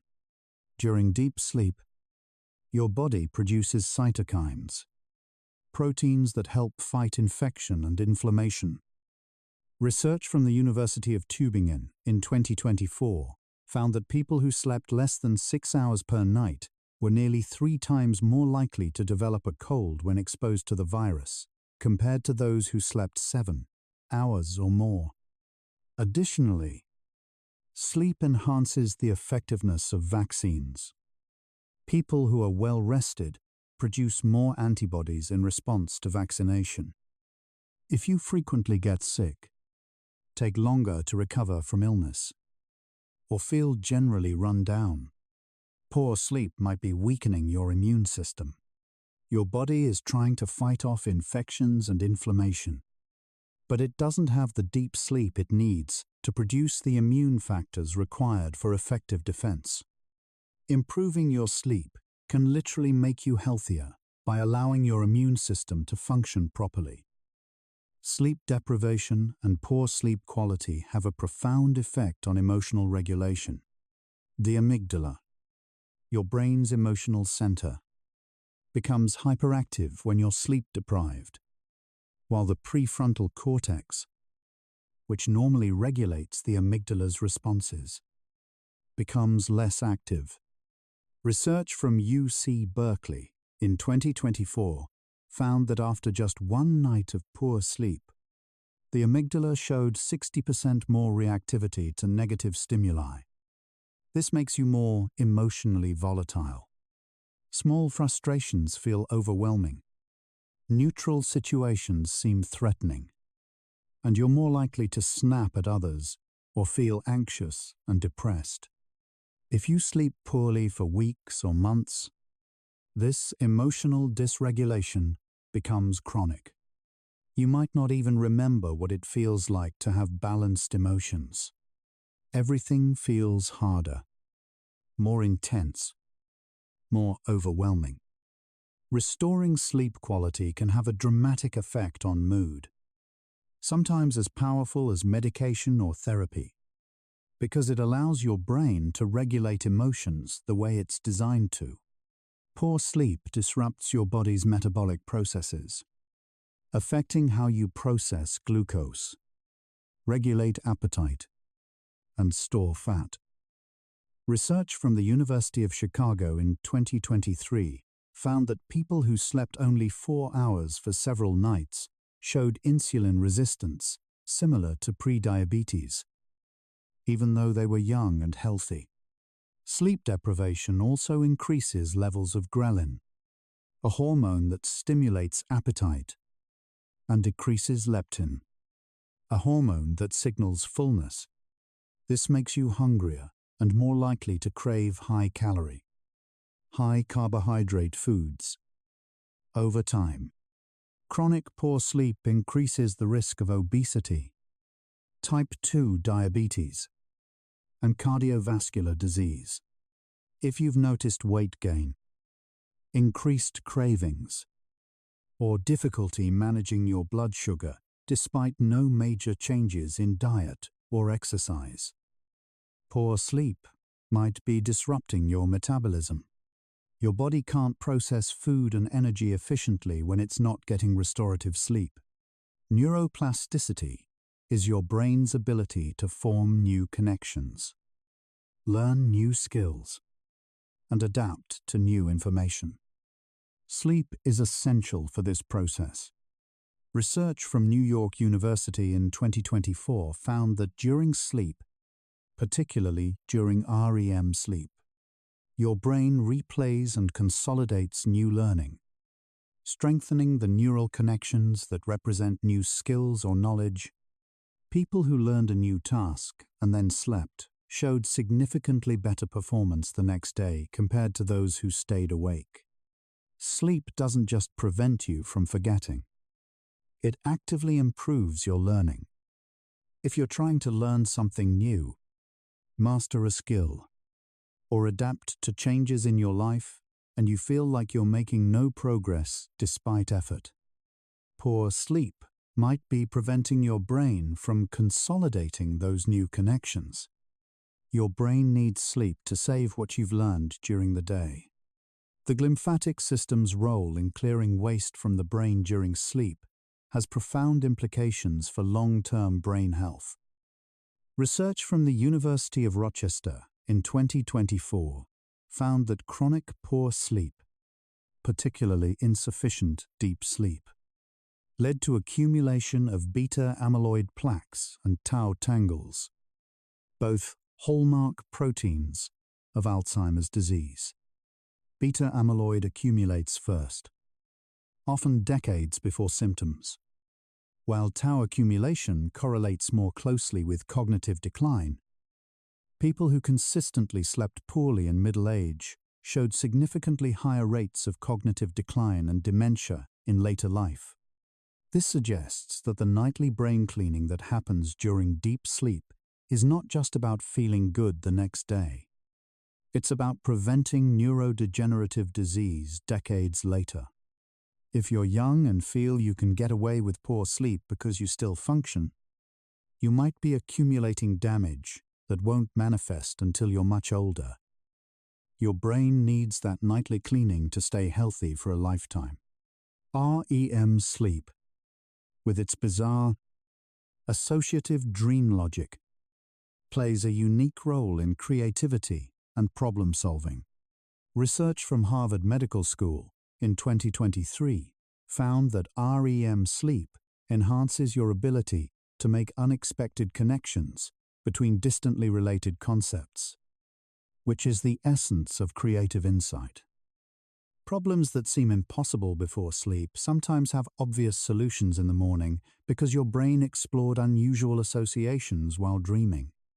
This is why artists, scientists, and inventors throughout history have reported breakthrough ideas coming to them in dreams or upon waking. If you feel mentally stuck, unable to think creatively, or find yourself solving the same problems in the same ineffective ways, insufficient REM sleep might be limiting your brain's ability to explore new possibilities. Your conscious mind gets locked into familiar patterns, and it's only during the loose, associative thinking of REM sleep that new ideas emerge. Athletes and anyone engaged in physical activity need quality sleep for recovery and performance. Research from Stanford University in 2024 found that basketball players who extended their sleep to 10 hours per night improved their sprint times, shooting accuracy, and reaction times significantly. Sleep is when your muscles repair microtears from exercise, when growth hormone is released to build strength, and when motor skills are consolidated. People who sleep poorly after exercise recover more slowly, experience more soreness, and show less improvement over time. If you exercise regularly but feel like you're not getting stronger, faster, or more skilled, or if you're frequently injured or sore, poor sleep might be preventing your body from adapting to training. Your muscles need sleep to rebuild, and without it, exercise becomes more breakdown than build-up. Your circadian rhythm doesn't just control sleep. It regulates nearly every physiological process in your body. Research from Northwestern University in 2024 found that circadian rhythms influence body temperature, hormone release, digestion, immune function, and even gene expression. When your sleep-wake cycle is misaligned with your internal clock, all of these processes become dysregulated. You might eat at times when your digestive system isn't prepared to process food efficiently. Your immune system might be active when it should be resting. Your hormones might surge at the wrong times. This widespread dysregulation can make you feel generally unwell, fatigued, irritable, fog, achy. Even if you can't point to a specific illness, your body is a finely tuned orchestra, and when the conductor, your circadian rhythm, is off, the entire performance suffers. One of the most powerful things you can do for your health is to maintain a consistent sleep schedule, going to bed and waking up at the same time every day, including weekends. Research from Duke University in 2023 found that people with consistent sleep schedules had better metabolic health, lower rates of depression and anxiety, and better cognitive function than those with irregular schedules. Even when total sleep time was similar, consistency helps entrain your circadian rhythm, making sleep onset easier, sleep quality deeper, and waking more natural. Your body learns when to release melatonin, when to lower core temperature, when to suppress cortisol, and when to elevate it again. This predictability makes all of these processes more efficient. If your sleep schedule is erratic, your body never knows when to expect sleep, and it can't optimize the processes that support it. In modern culture, sleep is often treated as optional, something you sacrifice to be productive or have fun. But research increasingly shows that sleep is not a luxury. It's a biological necessity. As fundamental as food and water, your brain and body literally cannot function properly without adequate restorative sleep. Research from the World Health Organization in 2024 identified insufficient sleep as a major public health crisis, linked to increased rates of obesity, diabetes, heart disease, mental illness, and premature death. The costs, both personal and societal, of widespread sleep deprivation are staggering. If you've been treating sleep as something you'll catch up on later or something you can sacrifice without consequence, the research is clear. You can't. And there are consequences. Prioritizing sleep isn't selfish or lazy. It's essential for every aspect of your health and functioning. Sleep hygiene refers to the habits and environmental factors that promote good sleep. Research from the American Academy of Sleep Medicine in 2024 found that people who practiced good sleep hygiene, keeping a consistent schedule, limiting caffeine and alcohol, exercising regularly, maintaining a cool, dark, quiet bedroom, avoiding screens before bed, had dramatically better sleep quality than those who didn't. Even when they had similar total sleep time, small changes compound. Lowering your bedroom temperature by a few degrees, using blackout curtains, turning off your phone an hour before bed, and going to bed at the same time every night might seem trivial individually, but together, they create an environment where deep, restorative sleep can happen. If you've been sleeping poorly and haven't addressed these basics, you might be surprised how much improvement is possible simply by optimizing your sleep, environment, and habits. Just as evening light exposure disrupts sleep, morning light exposure improves it. Bright light in the first hour after waking helps set your circadian rhythm, making it easier to fall asleep at night and wake naturally in the morning. Research from Johns Hopkins in 2024 found that people who got at least 30 minutes of bright light exposure within 2 hours of waking reported better mood, more energy during the day, and better sleep at night. This is because morning light suppresses melatonin, which should be low during the day, and sets the timing for its release later in the evening. If you wake up and immediately stay indoors in dim light, your circadian rhythm receives a weak signal, and it struggles to know when day begins and ends. Getting outside for a walk, sitting by a window, or using a bright light therapy lamp in the morning can strengthen your rhythm and improve your sleep. At this point, 65 facts in, the understanding has shifted entirely. Sleep is not downtime, not wasted hours, not unconsciousness where nothing happens. It's an active, essential, intricately regulated process where your brain cleans itself, your body repairs itself, your immune system strengthens, your emotions stabilize, your memories consolidate, and your creativity flourishes. It's when your brain makes sense of the day, integrates learning, processes trauma, and prepares for tomorrow. Without it, you don't just feel tired. You become a diminished version of yourself, operating on survival mode, unable to access your full cognitive, emotional, and physical potential. If you sleep poorly for long enough, you forget what it feels like to be fully yourself. The fatigue becomes your new normal, and you adjust your expectations downward. But it doesn't have to be that way. Understanding what sleep is and what it requires is the first step toward reclaiming it. Some people believe they're just bad sleepers, or that insomnia is part of their personality.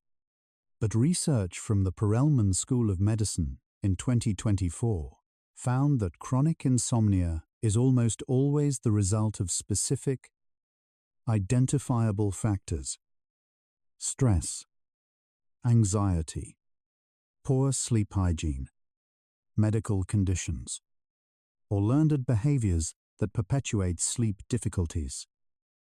It's not a fixed trait. With the right interventions, most people can improve their sleep significantly. Cognitive behavioral therapy for insomnia, or CBTI, is considered the gold standard treatment and is often more effective than medication, with lasting results. It addresses the thoughts and behaviors that perpetuate insomnia, teaching techniques to break the cycle. If you've accepted poor sleep as just how you are, this belief itself might be preventing you from seeking help or making changes that could improve your sleep. Tiredness and sleepiness are not the same thing, although they often overlap. Tiredness is a feeling of physical or mental exhaustion, a lack of energy. Sleepiness is a physiological drive to sleep, often accompanied by yawning, heavy eyelids, and difficulty staying awake. Research from Stanford in 2023 found that some people feel tired all day but don't feel sleepy. They're exhausted but can't sleep. This often indicates that the fatigue is not primarily due to sleep deprivation, but rather to other factors: chronic stress, depression, chronic pain, metabolic issues, or poor sleep quality rather than quantity. Conversely, some people feel sleepy frequently despite adequate rest, which might indicate a sleep disorder like sleep apnea or narcolepsy. Understanding the distinction can help you identify what's really going on. If you're tired but not sleepy, adding more sleep time might not help, and you might need to address other health issues. The widespread use of smartphones and other devices has fundamentally changed sleep culture. Research from the Pew Research Center in 2024 found that over 70% of adults use their phones within 30 minutes of bedtime, and many check their phones if they wake during the night. This creates multiple problems. The blue light disrupts melatonin. The content can be stimulating or stressful. and the behavior reinforces wakefulness rather than sleep. Additionally, the expectation of constant availability creates anxiety. People worry about missing messages, alerts, or emergencies. This anxiety keeps the nervous system activated, preventing full relaxation. If you routinely use your phone in bed and struggle with sleep, this habit is likely contributing. Creating a technology-free wind-down period before bed can significantly improve sleep onset and quality. Sleep deprivation lowers your pain threshold, making you more sensitive to pain. Research from the University of California, Berkeley in 2024 found that after just one night of poor sleep, participants showed increased pain sensitivity and reduced activation of pain-relieving brain regions. Chronic sleep deprivation can turn minor discomfort into significant pain, and it worsens existing pain conditions. This creates a difficult feedback loop. Pain disrupts sleep, and poor sleep makes pain worse. For people with chronic pain conditions, improving sleep is often one of the most effective interventions for reducing pain. Better sleep allows your brain to modulate pain signals more effectively and reduces the inflammation that amplifies pain. Modern society often valorizes busyness and sleep deprivation, treating sleep as something lazy or unproductive people indulge in. Research from the University of Pennsylvania in 2023 found that cultural attitudes about sleep significantly influence sleep behavior. People who believe sleep is a sign of weakness or laziness are more likely to sacrifice sleep for work or social activities. This cultural pressure is particularly strong in certain professions and among younger adults trying to prove themselves. But the research is unambiguous. Sleep deprivation reduces productivity, creativity, decision-making, and health. The person who sleeps well is more productive, not less. If you feel guilty about prioritizing sleep, or if you push yourself to stay up late to seem dedicated or hardworking, this cultural pressure might be harming your health and performance. Short naps, typically 20 to 30 minutes, can improve alertness, mood, and cognitive performance without causing sleep inertia or interfering with nighttime sleep. Research from NASA in 2023 found that pilots who took brief naps showed significant improvements in reaction time and alertness. However, longer naps or naps late in the day can interfere with nighttime sleep, particularly if you're already struggling with insomnia. For people with good nighttime sleep, a short afternoon nap can be restorative and beneficial. For people with poor nighttime sleep, napping can worsen the problem by reducing sleep pressure at night. If you nap and then can't sleep at night, eliminating daytime naps might improve your nighttime sleep quality. Your body and brain benefit from a consistent pre-sleep routine that signals it's time to wind down.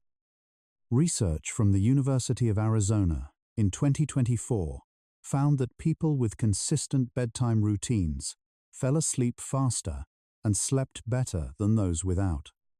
A wind-down routine might include dimming lights, reading, listening to calm music, taking a warm bath, journaling, or gentle stretching.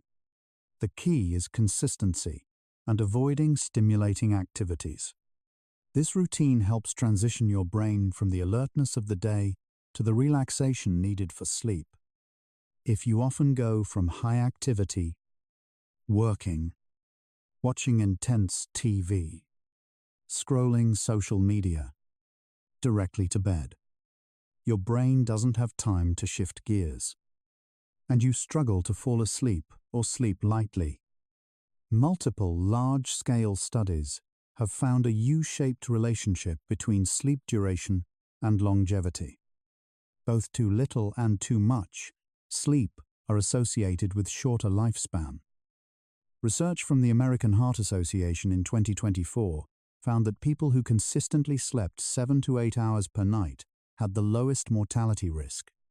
Sleeping less than 6 hours or more than 9 hours was associated with increased risk of death from all causes, particularly cardiovascular disease.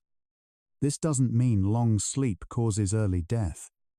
Often, very long sleep is a symptom of underlying health problems. But it does suggest that there's an optimal range for sleep duration, and both extremes are problematic. Quality matters more than simply maximizing or minimizing hours. Some people seem to tolerate poor sleep better than others. A concept called sleep resilience. Research from the University of Pennsylvania in 2024 found that sleep resilience is partly genetic and partly learned. People with high resilience show less cognitive impairment and mood disruption after a night of poor sleep compared to those with low resilience. However, even resilient individuals still suffer long-term health consequences from chronic sleep deprivation. They just don't feel as bad in the short term. If you're someone who seems to handle poor sleep well, this might give you a false sense of security. You might not feel terrible, but your body is still accumulating damage, and the consequences will eventually manifest. 75 facts. And the wisdom is clear. Your body has been trying to tell you something every time you wake, exhausted despite adequate time in bed. It's telling you that something is wrong. Not with you, but with the conditions of your sleep, the fragmentation, the shallowness, the misalignment, the disruptions. Your body knows what it needs, and it's been signaling the deficit through fatigue, irritability, brain fog, and a pervasive sense that something isn't right.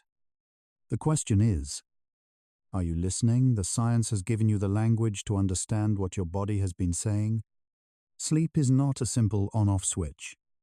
It's a complex, beautiful, essential process that requires care, attention, and the right conditions. And when you give it those things, when you truly prioritize and optimize your sleep, your body responds. Energy returns. Clarity returns. Emotional balance returns. You remember what it feels like to be fully yourself, and you realize just how much you'd been missing. Almost done. Relax even deeper. Did you know? Most matter, from a grain of sand to a star, is empty space. Atoms are mostly empty space between nucleus and electrons. Even your body is more space than matter. So let go. Let all pressure, all worry dissolve, like dust particles floating, drifting in the immense universe. Your fatigue is not permanent. It's just a signal, a message from your body asking for what it needs. And you're listening now. That's enough. We'll continue with the final facts. Prioritizing sleep is one of the most profound acts of self-care you can practice. It's saying that your health, your well-being, your ability to function matters. In a culture that often demands you sacrifice yourself for productivity, choosing rest is radical. You deserve sleep. You deserve to wake feeling refreshed. Not because you earned it, but because you're a human being whose body and brain need it to survive and thrive. Many people struggle with sleep because they don't feel they have permission to rest. They carry guilt about unfinished work, unmet expectations, or simply existing in a way that isn't productive. But rest is not something you earn. It's a biological necessity. You don't need to justify it. Your body needs sleep, whether you were productive today or not. Whether you achieved your goals or not. Rest is your right, not a reward. Falling asleep requires trust. You must trust that it's safe to let go, to become vulnerable, to release control. For people with anxiety, trauma, or hypervigilance, this trust is difficult. Their nervous system is wired for threat detection, and sleep feels dangerous.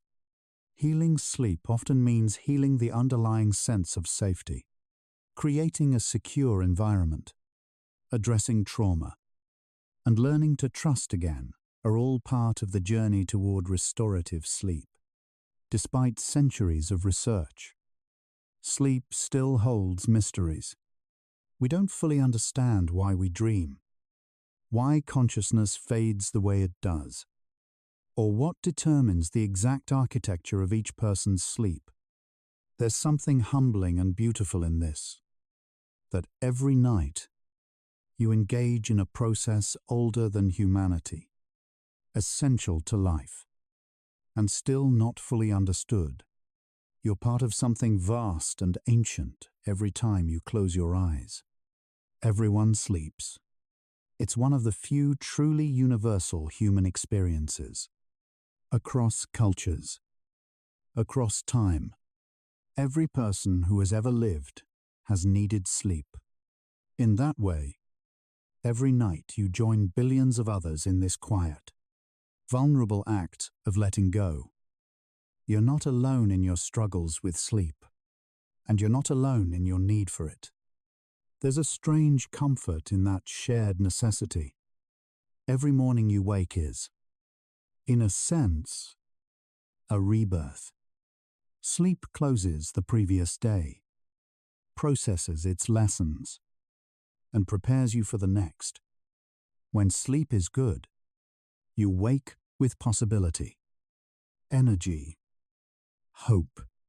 When it's poor, you carry yesterday's weight into today. But even a single good night can shift everything. Tomorrow's morning could feel entirely different than this one did. Sleep offers that chance for renewal every single night. Your exhaustion, frustrating as it is, has been trying to teach you something. It's been asking you to slow down, to examine your life, to ask what's not working.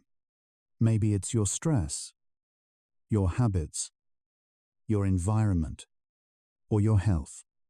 Fatigue is not your enemy. It's a messenger, imperfect and persistent, trying to guide you toward something better. Listening to it, instead of fighting it, might be the key to healing. You cannot force sleep, yet you must create conditions for it. You cannot will yourself to relax, yet you can remove obstacles to relaxation. This paradox frustrates many people. The answer lies in letting go of controlling the outcome, and instead focusing on creating the right conditions. Then trusting the process. Sleep comes when you stop trying to make it come. Your body is remarkably resilient. Even after years of poor sleep, your body can heal and restore with proper rest. Brain fog can lift. Energy can return. Mood can stabilize. It's not instant, and it's not always easy. But your body wants to heal. It's designed for it. Give it the sleep it needs, and it will rebuild. No matter how tired you are today, sleep offers hope. Tonight, you have another chance. Tomorrow morning, you might wake different. The fatigue that feels endless might shift. The body that feels broken might start to mend. Sleep is the nightly promise that renewal is possible, that you're not stuck, that change can happen quietly while you rest. Why do you sleep all night but still feel tired? Because sleep is not just time, it's depth. It's continuity. It's alignment with your biology. It's the absence of disruption and the presence of restoration. You've been sleeping in time, but not in quality. You've been in bed, but not at rest. The answer isn't more hours. It's better conditions, fewer obstacles, deeper descent, and alignment with what your body needs. There is no universal enough. Some people need 7 hours. Others need 9.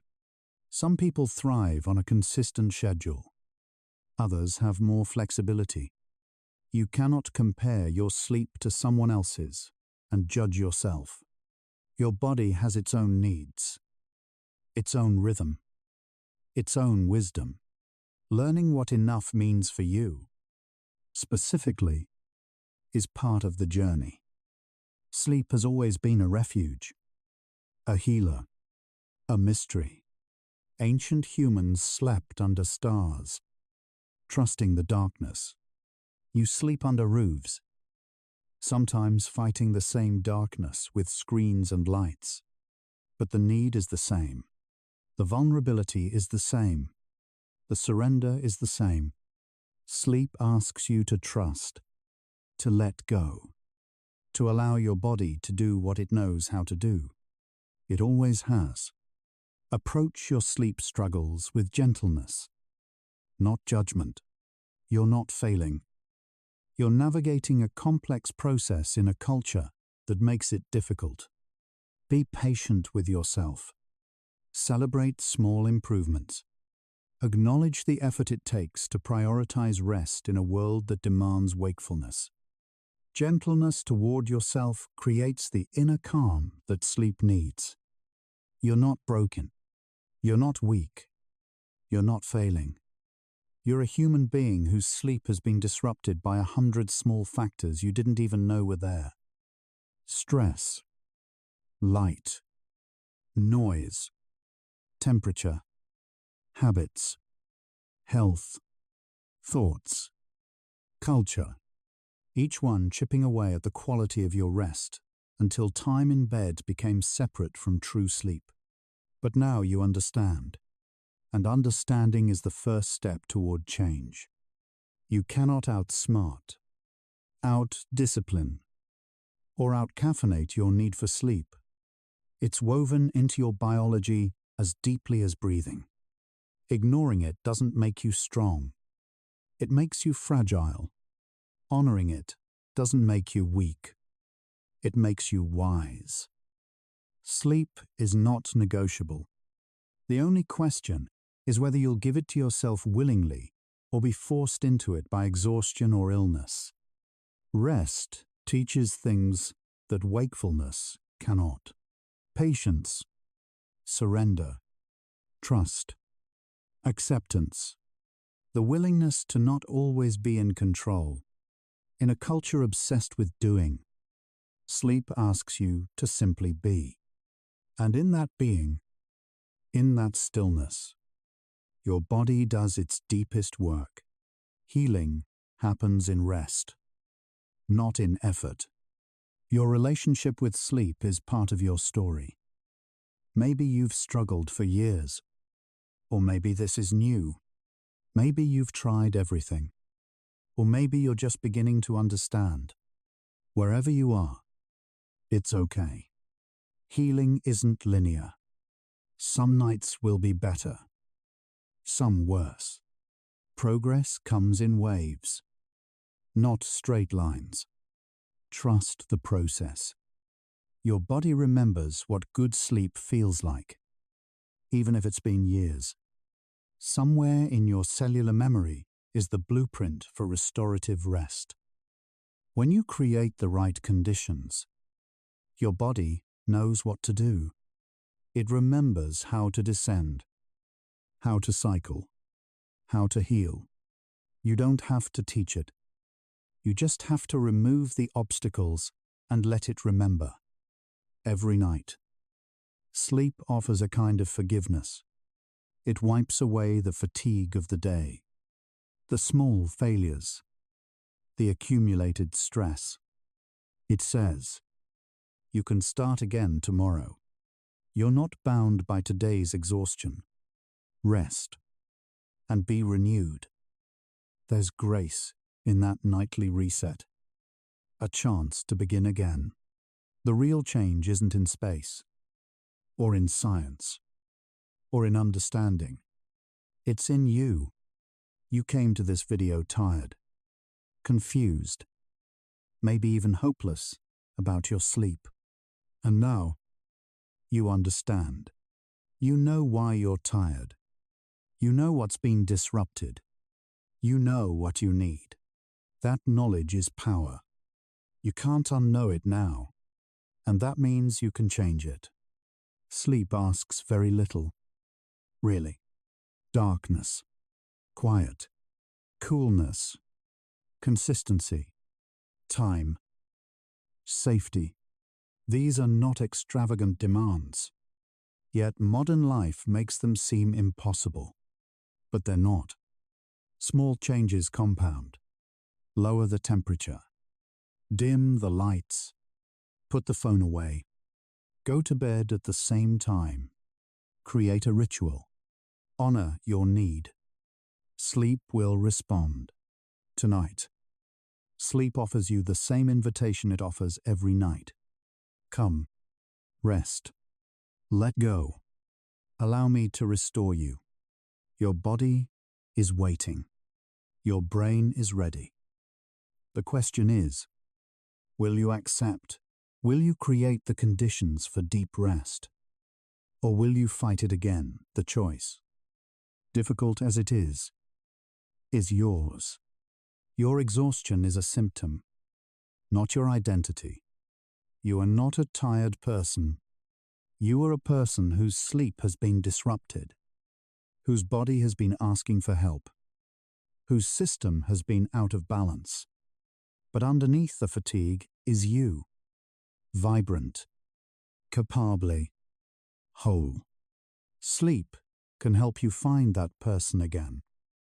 You sleep all night but still feel tired because sleep, true sleep, requires more than darkness and time.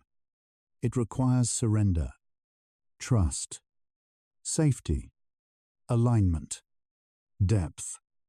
It requires you to let go of control, to honor your body's needs, to create space for healing. When you do, when you truly sleep, you don't just rest. You transform. Your brain clears. Your body heals. Your emotions settle. Your energy returns. And you remember what it feels like to be fully, beautifully, peacefully yourself. That's what sleep is. That's what you deserve. That's what's waiting for you tonight, if you let it come. And so, our quiet journey through sleep's hidden architecture comes to a gentle close. We've traveled from brainwaves and circadian rhythms to the intimate truth of what it means to truly rest, discovering along the way that sleep is far more than unconsciousness. It's restoration, healing, and renewal. From the glymphatic system washing your brain clean to the delicate balance of temperature and light. From the way stress prevents depth to the possibility of waking refreshed. We've glimpsed how sleep is both fragile and powerful, both mysterious and essential. Sleep reminds us that we are not machines. We cannot run endlessly without consequence. We need darkness, rest, and the courage to be vulnerable enough to let go. Much of the healing happens in silence, in the deep, slow waves. In the darkness, you cannot see or control. Sleep demonstrates patience, the value of surrender, the necessity of trust. Without sleep, your body breaks down. But with it, even after years of exhaustion, you can begin again. By pausing to understand, you've glimpsed the extraordinary in the ordinary, the nightly miracle of restoration. In these final minutes, take the deepest breath you can. As deep as possible, think about unity, of every process in your body working together while you sleep. Your brain cleaning itself, your muscles repairing, your emotions settling, your memories filing themselves away. You are not separate from this process. You are the process. Think about how every person who has ever lived has needed sleep. You're connected to all of them, across time, in this shared, vulnerable necessity. Let your entire being dissolve into the rhythm of rest, into the acceptance of your body's wisdom, into the trust that sleep will come when you allow it. Prepare for deep sleep. No boundaries left between you and rest. Only peace. Only surrender. Only the quiet knowledge that you are exactly where you need to be. If this thoughtful exploration of sleep science helped you understand your exhaustion, perhaps share it softly with someone else who's searching for answers too. It might be exactly what another tired soul needs to finally understand and begin healing. One quiet tap, one peaceful night at a time. But there's no need to do anything now. Nothing at all. You've traveled far tonight. Through the science of sleep, through the reasons for your exhaustion, through the possibilities for healing. You can allow these thoughts to fade now, like morning mist dissolving in sunlight, leaving only the gentle understanding behind. Let your breathing deepen. Let your body feel heavier, as if gravity itself is pulling you down into softness, into safety, into the bed that holds you. If sleep comes, let it carry you like water carries a leaf, smoothly, inevitably, into a realm where analysis stops and restoration begins. If your eyes are still open, the next video is waiting for you, ready to continue the journey. But if they're closed, stay there. Stay in the darkness that feels safe and warm. Tomorrow, your body will still be trying to heal. The science we discussed will still be true. But tonight belongs to rest. Rest well, tired soul. And remember, your exhaustion is not failure. It's a message. And now you know how to listen. Fall asleep to gentle facts, where science meets sleep. Dream deeper with bedtime science. Relax, listen, and drift into sleep. Good night.